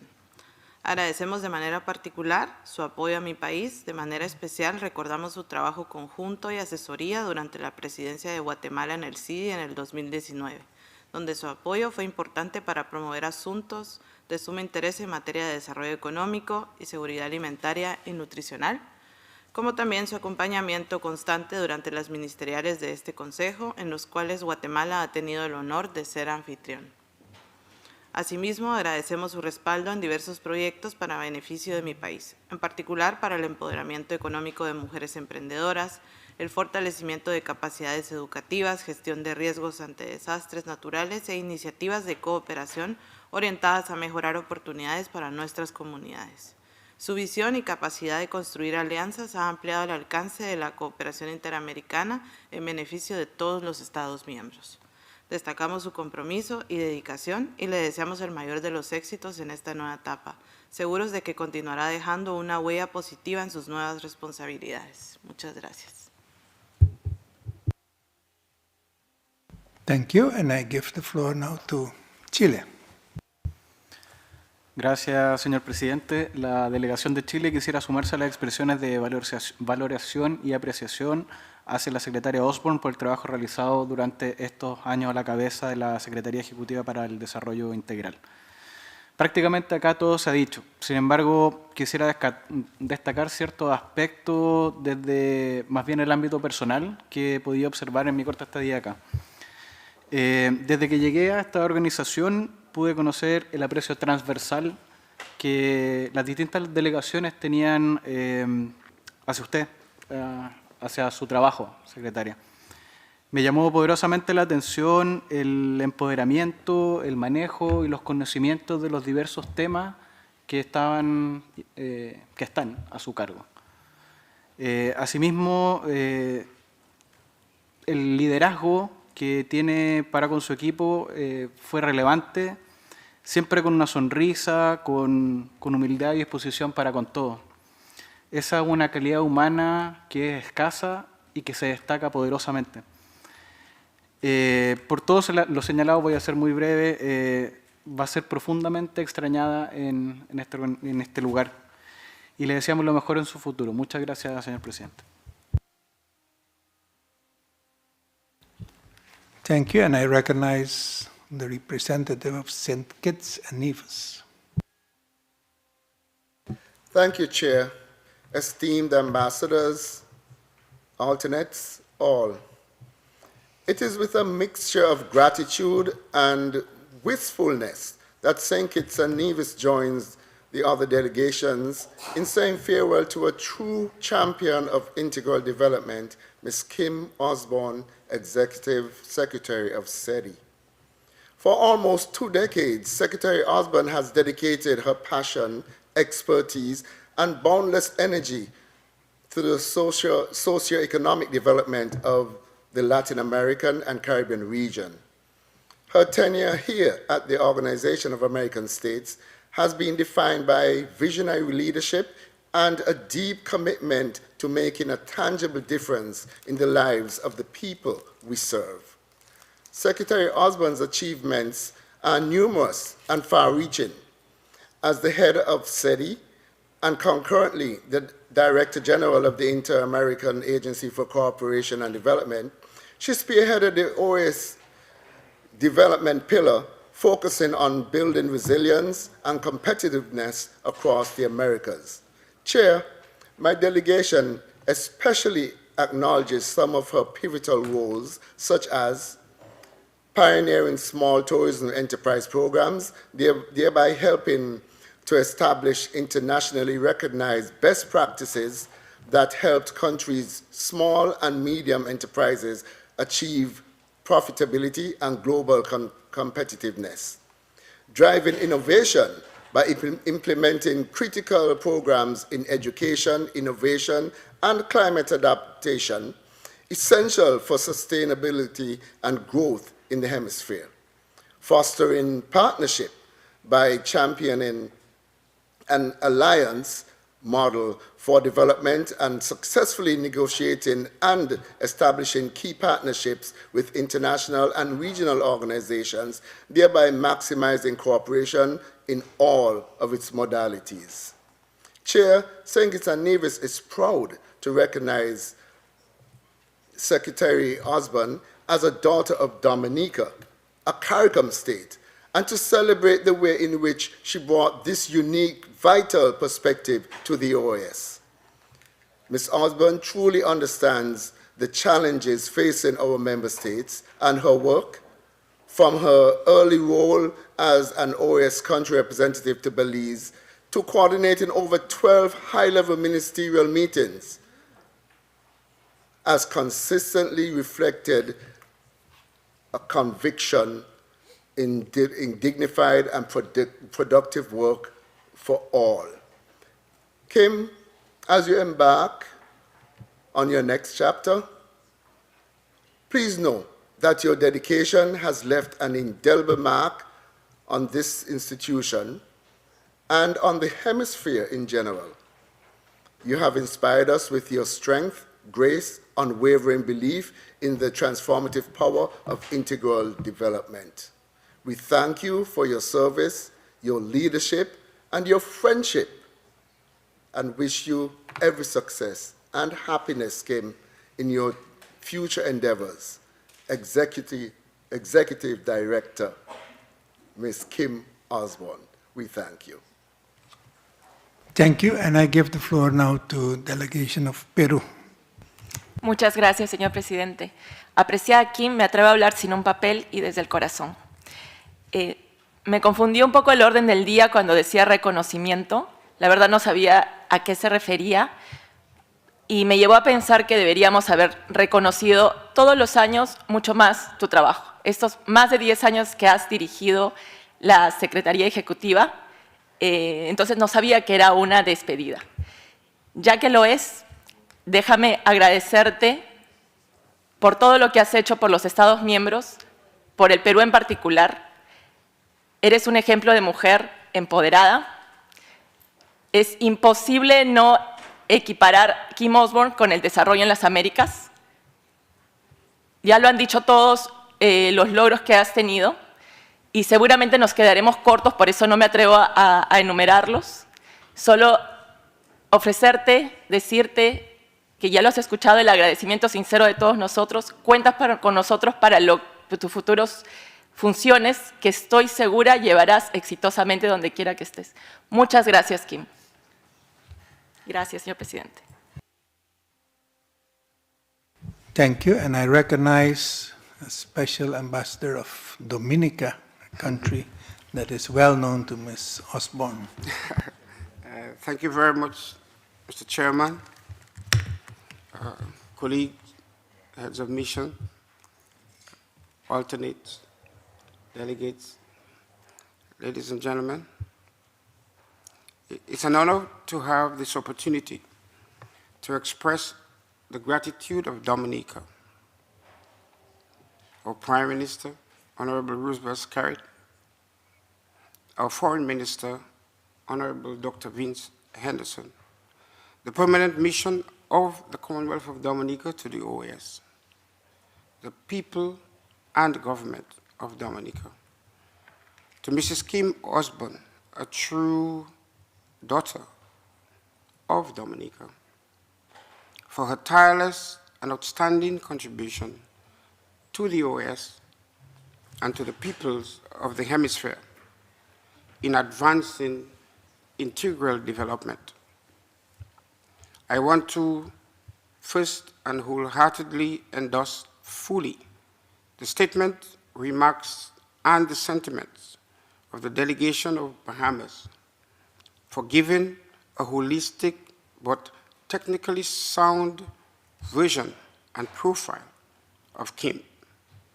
I look forward to its circulation as a reminder to us of how we should proceed with the OAS development agenda. I will not go over the many technical type comments made about Kim this morning, but will use a few moments on Kim the person. One wise man wrote that work is love made visible. Although he has long passed, I think he personally knew Kim. Kim has served, worked, and worked with love, honor, and care for the peoples of the region. She has demonstrated that geography and size do not restrict wisdom and leadership. She is a fully empowered Caribbean woman. As a person and leader, she remains a model of service, success, and hard work. Under her leadership, CIDI and CIDI brought to us hope. Many times when one would wonder what is the use, benefit, purpose, or value of the OAS, CIDI, with its development focus and a very timely and appropriate agenda, would answer most loudly that the OAS is still relevant. Every member state can and has vouched today for the same level of passion, impartiality, and innovation that she brought to every project, regardless of the geographic location. Her wisdom has always brought with it a certain calm, peace, and hope that continuously convinced us that success is possible. Kim has been reiterated here this morning. Member states are proud of you. Dominica is proud of you.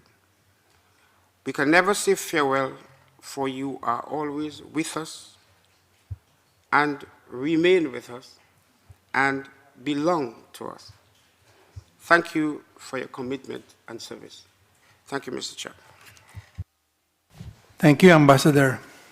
And I give the floor to the representative of the United States of America. Thank you, Chair. The timing of this agenda item is particularly fitting.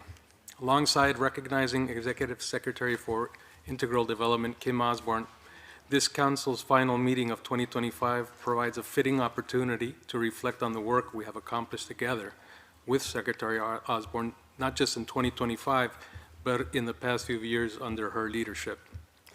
The achievements and progress made in the OAS's development pillar is closely interconnected with Secretary Osborne's role at the helm of the Executive Secretariat for Integral Development, CIDI. The OAS provides an essential platform for member states to work together on the complex challenges facing our region.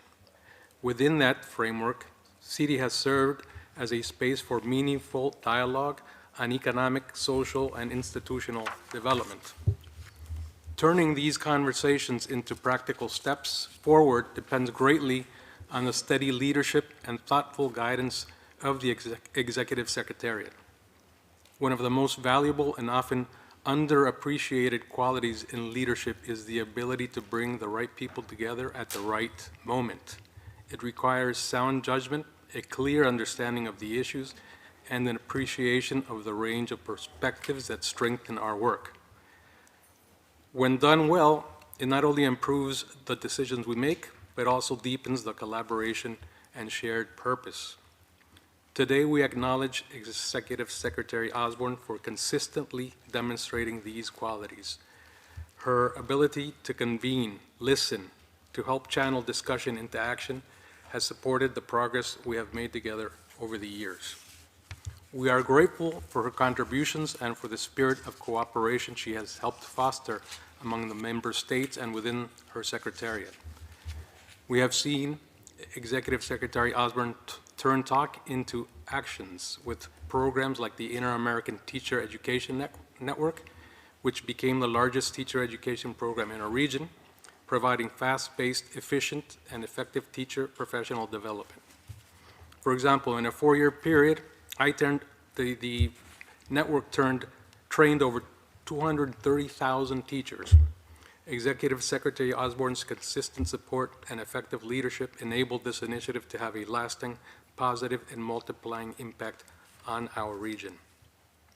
Programs like the Small Business Development Centers helped create a network in the Caribbean and assisted Brazil with the adaptation of the model, expanding access to business assistance and helping micro, small, and medium enterprises formalize, scale, and contribute to local economic growth. Executive Secretary Osborne's support of this U.S. finance program contributed to economic growth and job creation in the region. The America's competitive exchange continues to be the premier economic development, innovation, and entrepreneurial network of the Americas, thanks in great part to Executive Secretary Osborne's vision and support. We have seen the network grow with each edition, and this OAS flagship program continues to provide tangible economic development results for the region. We recognize the work Secretary Osborne has done in CIDI, not just through the project's initiatives financed by the United States, but through all the work that the development pillar has carried out under her leadership to bring resilience to our hemisphere. We recognize Executive Secretary Osborne's dedication to advancing prosperity and well-being for the people of the Americas. Throughout her tenure, she worked tirelessly to help deliver meaningful initiatives across the region. Her steadfast commitment to the development pillar has strengthened our collective efforts, and her contributions have been instrumental in guiding us through complex challenges to achieve tangible and impactful results. As she steps down from her role, we extend our sincere appreciation for her service and for the lasting contribution she has made to CIDI and to the broader missions of the OAS. We wish her every success in the next chapter and remain grateful for the partnership we have shared. Thank you, Mr. Chair. Thank you, and I give the floor now to El Salvador. Thank you, Presidente. Entiendo que Santa Lucía estaba antes. No. Pero, bueno. Si no, muchas gracias. That's fine. Es okay. Gracias, señor presidente. Bueno, al ser de las últimas en tomar la palabra, bueno, estoy consciente que ya se ha dicho casi todo sobre la secretaria Kim, pero mi delegación quiere sumarse y agradecer la labor destacada de la secretaria Osborne, cuyo incansable trabajo y liderazgo al frente de la CIDI ha sido fundamental para fortalecer el pilar del desarrollo integral en esta organización. Reconocemos y agradecemos su compromiso, su profesionalismo y la calidad humana con la que siempre apoyó el trabajo de este consejo. De manera muy especial, expresamos nuestra profunda gratitud al respaldo brindado a la vicepresidencia de El Salvador en el CIDI y a la presidencia de la Junta Directiva de la Agencia Interamericana para la Cooperación y el Desarrollo, cuyo trabajo fue facilitado grandemente por el apoyo recibido de la secretaria. Le traslado también los saludos de nuestros embajadores, el embajador Vázquez y nuestra embajadora Acevedo, quien expresan la admiración y cariño que sienten por usted y el apoyo que nos ha brindado a nuestra delegación. Finalmente, estimada Kim, estamos convencidos que seguirá contribuyendo desde otros espacios al fortalecimiento de nuestro hemisferio. Le deseamos muchos éxitos en sus nuevas funciones profesionales y familiares. Muchas gracias. Thank you. And last but not least, St. Lucia. Thank you, Chair. It is such a pleasure that I was able to join before the end of this topic. But my delegation begins by expressing the regrets of Ambassador Elizabeth Darius-Clark, who is unable to join us for this important session. St. Lucia is honored to add its voice of deep appreciation for Executive Secretary Kim Osborne. It is not often that a small state finds within a large multilateral organization a champion who listens with patience, responds with clarity, and acts with purpose. Kim has been that rare and steady partner to St. Lucia, and if I may say so with absolute confidence, to all member states of this organization. For many years, St. Lucia has approached the Executive Secretary of Integral Development with needs that are real and at times urgent. In every instance, Kim has welcomed our concerns with respect and seriousness. She has never once told us that our aspirations were beyond reach, that funds were unavailable, or that donors had no interest in supporting our development priorities. Instead, she consistently searched for possibilities, uncovered partners, and created pathways that allowed St. Lucia to advance in areas that matter profoundly to our people. Kim's leadership has expanded the meaning of integral development for small states. She has shown that development cooperation is an expression of genuine solidarity. Under her guidance, St. Lucia has benefited from programs that have strengthened community resilience, uplifted vulnerable groups, empowered youth and women, assisted micro, small, and medium-sized enterprises, and expanded opportunity in many other areas of need. Her commitment has helped us build projects and, importantly, engendered a feeling of confidence in the value of this organization to a small state like St. Lucia. Chair, there is a quality in Kim's service that is not captured in reports or resolutions. It is the quiet assurance that when St. Lucia knocks, someone on the other side is willing to listen. It is the conviction that our size does not diminish our dignity and that our voice, no matter how small, is worth hearing. That consistency, that humility, that unwavering determination to help have made her an invaluable asset to the people of St. Lucia. Today, with admiration and appreciation, we place on record that Kim Osborne's stewardship has elevated the credibility of this organization, the reaffirmation that essential value of development cooperation within this hemisphere. On behalf of the government, the people of St. Lucia, and especially Ambassador Elizabeth Darius-Clark, we extend our profound gratitude to Kim.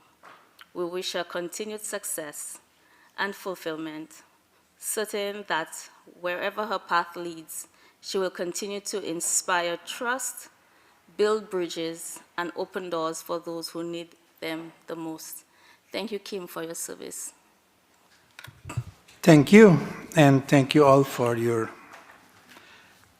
admiration for the work of Ms. Osborne, and I will give her the floor now, and I hope she can speak. Thank you, Chair, and indeed I will try to speak. I'm truly overwhelmed. Distinguished ambassadors and permanent representatives, alternate representatives, colleagues, all.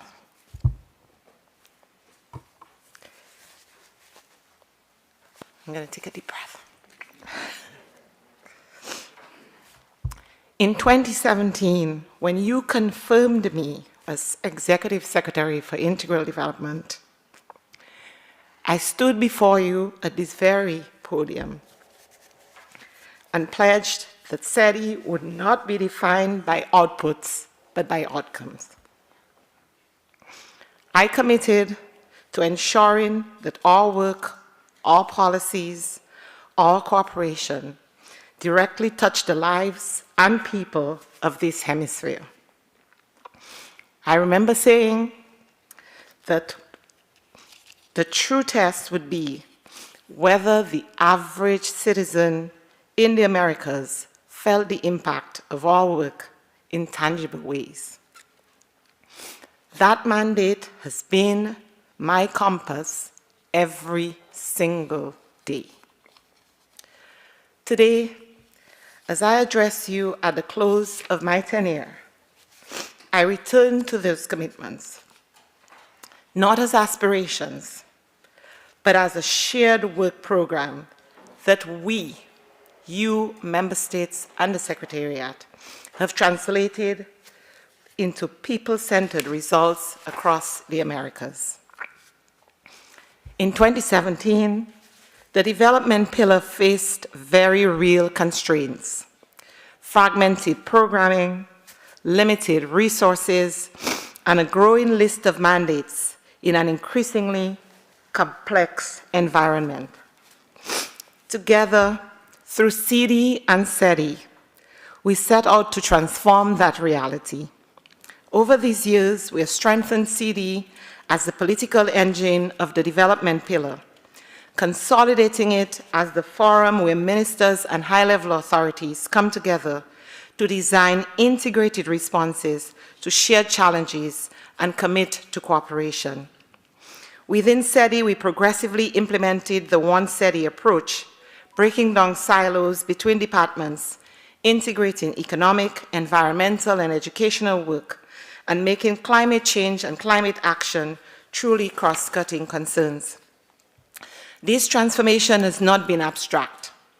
It has meant more strategic work plans aligned with the OAS strategic plan and CIDI resolutions, stronger linkage between ministerial processes, CIDI decisions, and General Assembly resolutions, greater use of data and results frameworks in our annual reports to CIDI, making the development pillar more accountable and transparent to you.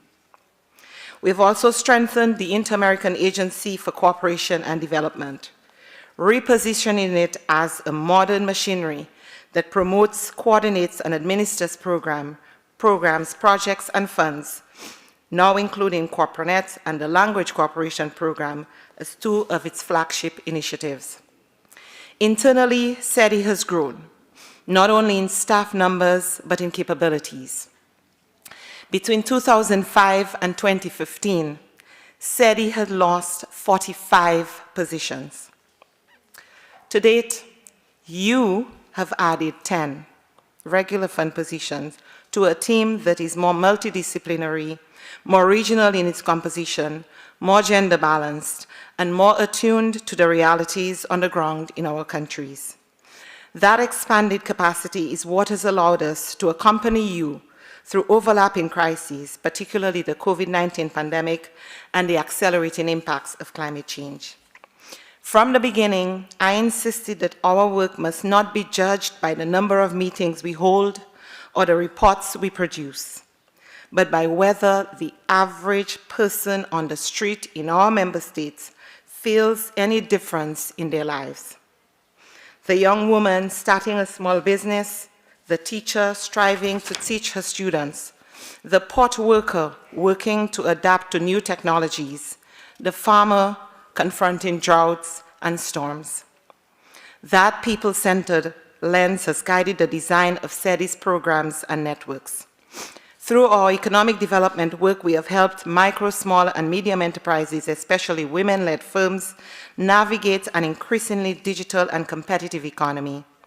The Women's Economic Empowerment for Equitable and Resilient Societies WE project has strengthened the capacity of women entrepreneurs in Central America and the Caribbean to use digital tools, formalize their businesses, access finance, and participate in policymaking. The Americas Competitiveness Exchange has become a jewel in our portfolio, bringing together thousands of public, private, and academic leaders to forge new concrete cooperation agreements, build business ventures and research partnerships that generate jobs and innovation back home. Behind each number is a story. The artisan in the Eastern Caribbean who formalized her enterprise and now exports online. The cooperative in Uruguay that used CIDI-supported diagnostics to strengthen its governance. The Bahamian advisor helping MSMEs pivot to new markets. One of the deepest expressions of our people-centered, future-oriented vision is the OAS Youth Academy on Transformative Technologies. Launched following the 6th meeting of ministers and high authorities of science and technology, the Youth Academy was conceived as a response to the digital divide and the risk of an entire generation being left behind in the new economy.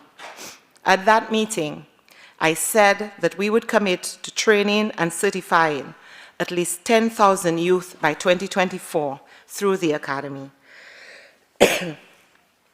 with a priority focus on people from lower socioeconomic backgrounds, women, and less skilled workers. Today, we can say that the Academy has far surpassed that initial target, with tens of thousands of registered participants from all OAS member states and a balanced representation of women and girls. With courses on artificial intelligence, augmented reality, and coding developed with partners like Meta, MathWorks, Structuralia, Code.org, and others, we have created a hemispheric classroom that prepares young people for decent work and entrepreneurship in the markets and jobs of tomorrow. To ensure that the benefits of the transformative technologies extend beyond training and into research, innovation, and policy, we have built and expanded the OAS network of Centers of Excellence on Transformative Technologies, starting with initial centers in technology foresight on blockchain, robotics, and AI. The network has grown to include centers focused on the circular economy and ocean science, with active hubs in Argentina, Colombia, Mexico, Chile, Brazil, Peru, and soon Panama, Jamaica, and we hope Uruguay. These centers are not academic islands. They are designed to work with governments, private sector, and civil society to map technological trends, advise on policy, and co-create practical solutions from AI frameworks that protect rights and democracy to robotics applications that improve productivity of small firms to ocean-centered innovation that safeguard our blue economies. We knew that in a multilingual hemisphere, opportunity is often unlocked or blocked by language. Under the IACD and through CorporaNet, we consolidated the OAS Language Cooperation Program as the official program on language training for the organization. The LCP now offers courses in Spanish, English, and French, and soon we hope Portuguese, enabling students, teachers, public servants, and professionals across the Americas to acquire language skills that improve their employability and their capacity to engage in regional cooperation. For me, distinguished member states, these are not just statistics. They are about the young graduate in a rural community who will be able to interview for a job with an international company. The public servant who can better navigate inter-American discussions. The teacher who confidentially delivers bilingual lessons. If the last decade has taught us anything, it is that development in the Americas will stand or fall on our collective ability to confront the climate crisis. CIDI has played a central role in advancing a hemispheric climate agenda. At the 4th meeting of ministers and high-level authorities on sustainable development, member states adopted the Nassau Declaration and the Inter-American Climate Action Plan 2023-2030 and entrusted CIDI and CIDI with supporting their implementation, including follow-up on the Bahamas Declaration on Climate Finance in the Americas. We have approached that task with the same people-centered spirit, focusing on how climate finance, energy transitions, integrated water resources management, ocean governance, and resilience programs translate into safer homes, secure livelihoods, and better health for our citizens. A milestone of this journey is the building of a science and data-based agenda for decision-making on risk and resilience in the Caribbean, and the establishment of the Collaboratory on Risk and Resilience, which is conceived as a regional platform that brings together national, regional, and global agencies with the private sector and academia, development banks, and others to co-create knowledge, align data efforts, and strengthen decision-making and resilience from early warning systems and geospatial intelligence to resilience health systems and citizen-generated data. It embodies exactly what we set out to do in 2017. Leverage partnerships, science, and evidence for the benefit of the most vulnerable communities. We have translated the mandates of the Inter-American Democratic Charter through our initiative on education for democratic participation into a tangible working initiative on civic education, to ensure that the citizens of tomorrow are well prepared to actively engage in our democratic process. Over the years, the ministerial processes supported by CIDI have become more than occasional conferences. They have evolved into sustainable policy communities that deliver.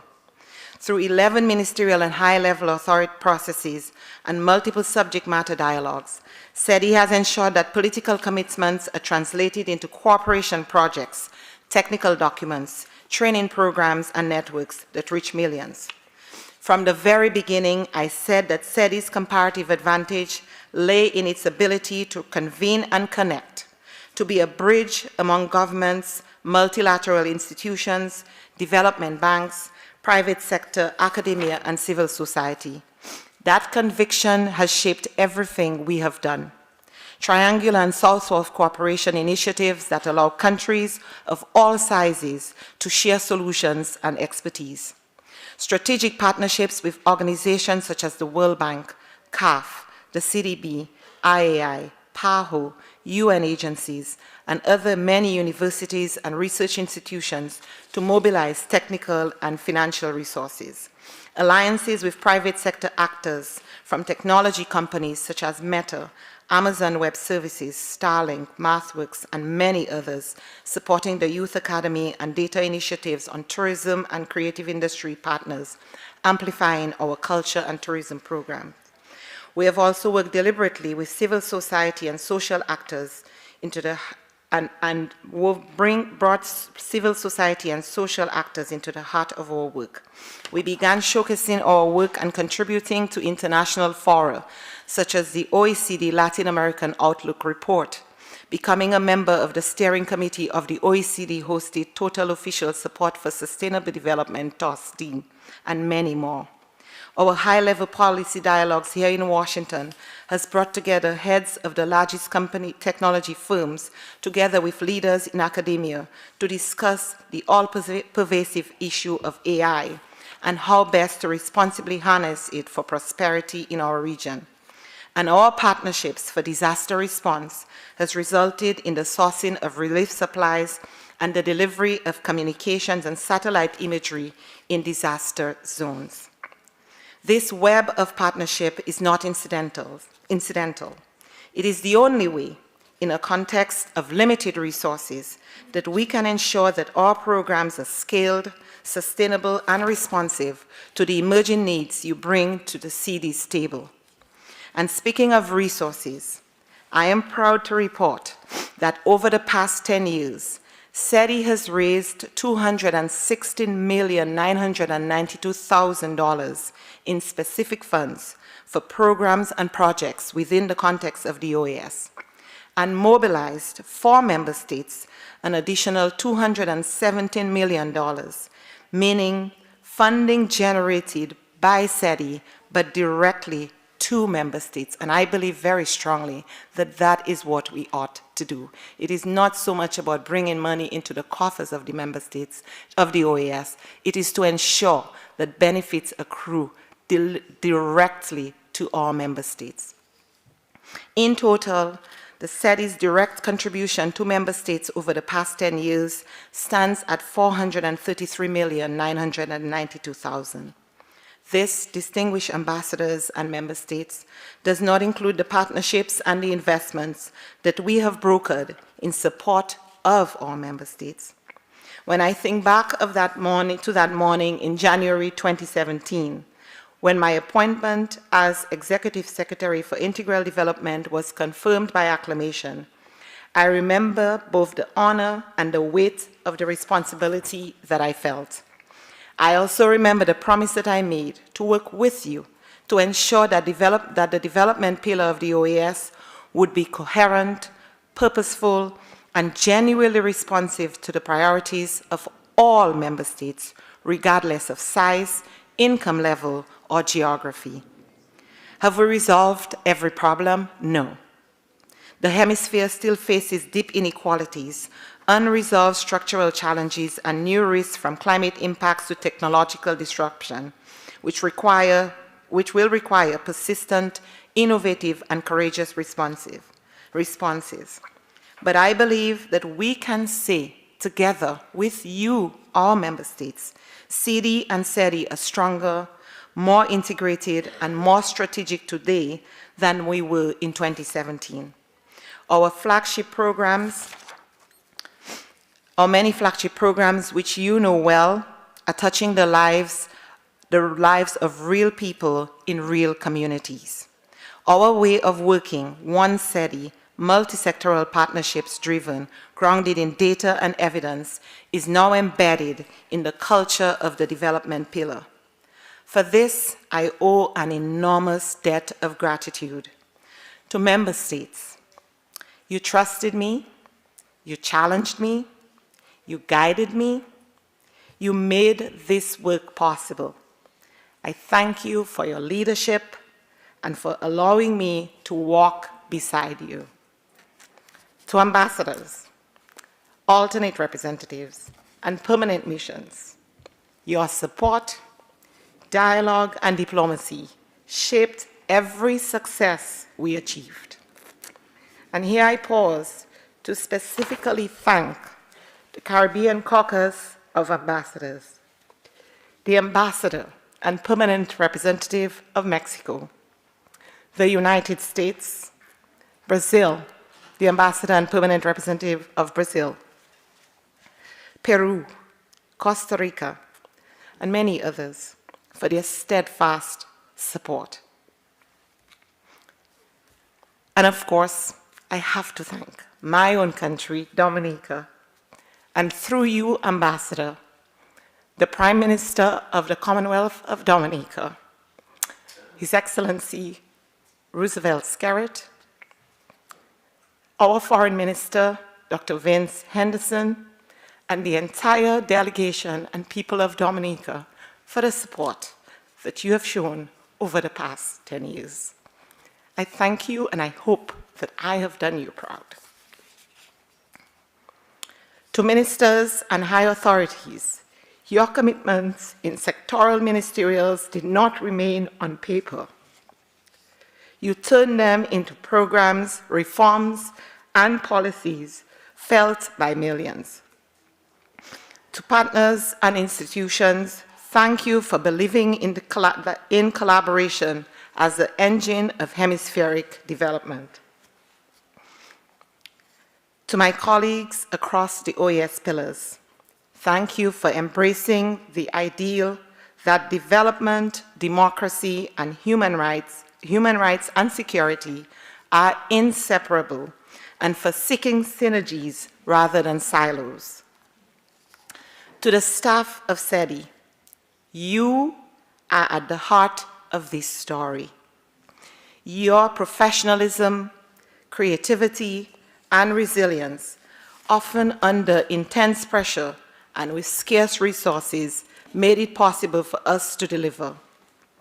I would be remiss if I did not recognize those among my team who have stood by my side both personally and professionally.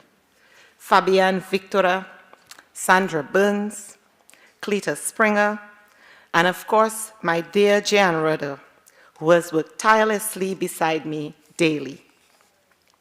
I beg your indulgence in allowing me to recognize my family, whose love and support has been my constant. My husband, Edward, my rock, who's here with me today, and my children, Eli and Aria.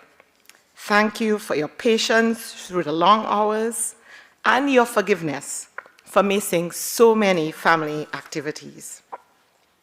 Today, as I speak at the close of my tenure as Executive Secretary, I do so filled with gratitude and deep reflection. But I must also speak with honesty. My decision to conclude this chapter is not driven by departure or disengagement or distance. It is driven by something much more personal, my health, and my commitment to safeguarding it. The pace and demands of leadership in this role are high, and they require the fullness of one's strength. Where once I pushed through every limitation, I am now forced to choose a balanced path, a sustainable path, a path that honors both responsibility and well-being. And so I am stepping down from this post, not because my commitment to this organization has lessened, but because I value the ability to continue contributing to its future. I'm not leaving the OAS family. Instead, I will transition to my previous role, albeit a more expanded role of overseeing development cooperation and partnerships, amplifying the work of the IACD and driving forward a cooperation agenda firmly rooted in SDG 17, Partnership for Goals. The work continues, only the vantage point changes. From the start, I believe that CIDI's greatest comparative advantage was not just expertise, but its convening power. Partnerships have become our currency, our multiplier, and our engine. We united governments, private sector, innovators, universities, development banks, scientists, entrepreneurs, civil society, and multilaterals. We leveraged triangular and South-South cooperation to ensure that solutions generated in one country can scale to many. We built trust, we built bridges, we turned the networks into pipelines of opportunity. And now this is where I will continue to serve. In my next role leading development cooperation and partnerships, I will devote my energy to expanding the reach and resources of the Inter-American Agency for Cooperation and Development, strengthening cooperation mechanisms, and forging alliances that allow member states to access greater development assistance, technology, knowledge, and investment. My health requires that I shift how I work, but my mission remains unchanged. I will continue to serve you with focus, with conviction, and with renewed sustainability of spirit. And finally, to every citizen of the Americas whose life intersected with one of our programs, networks, or training initiatives, know that you were always the reason. You were always the priority. I close not with farewell, but with forward motion and a deep, deep gratitude to every one of you. Thank you so much for everything that you have given me, for the support. None of this is possible, I've said this many times, without you, our member states. I remain eternally grateful. I am here to continue to serve you, to walk with you. Thank you for the honor that you've bestowed on me over these last few years, and I treasure it deeply. My family and I are eternally grateful. My country remains grateful to you for the support and the confidence that you have placed in me as Executive Secretary. I thank you.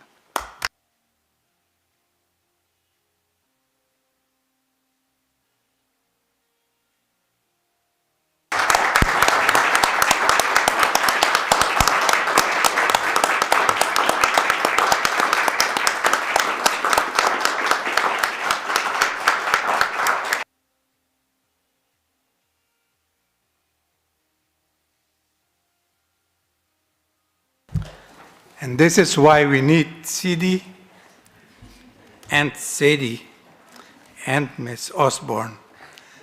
I have asked the Secretariat to distribute her, it was more like a report of these past years, but I think it gives us very good insight of what has been done and what we are here for. Thank you very much, Ms. Osborne. And the hug was on behalf of all of us. I have a commitment, so I have to go, and I hope Bahamas, one Yes, Chair, few seconds. I do apologize for taking the floor. I guess you beat me to it. The Bahamas was going to ask for a standing ovation, but we'd also like to make 2 points. We'd like to, first of all,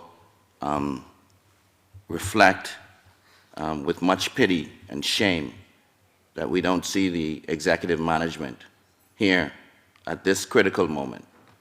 If you could convey to the executive management that we would have had much reflection to have them here, given the value and work that Ms. Osborne has put into this organization. We see nobody here from executive management.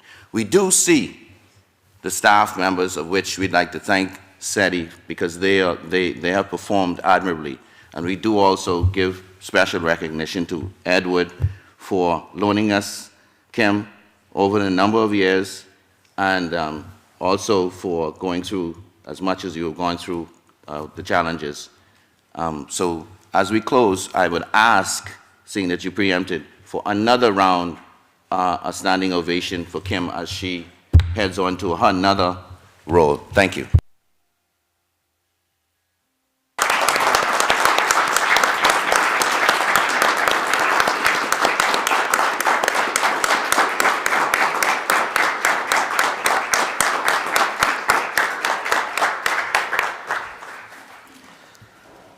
Thank you, and we now turn to item 5, other business. I hope there is none, so we can close this meeting, because I have to go to the State Department with the Speaker of my Parliament. I'm sorry.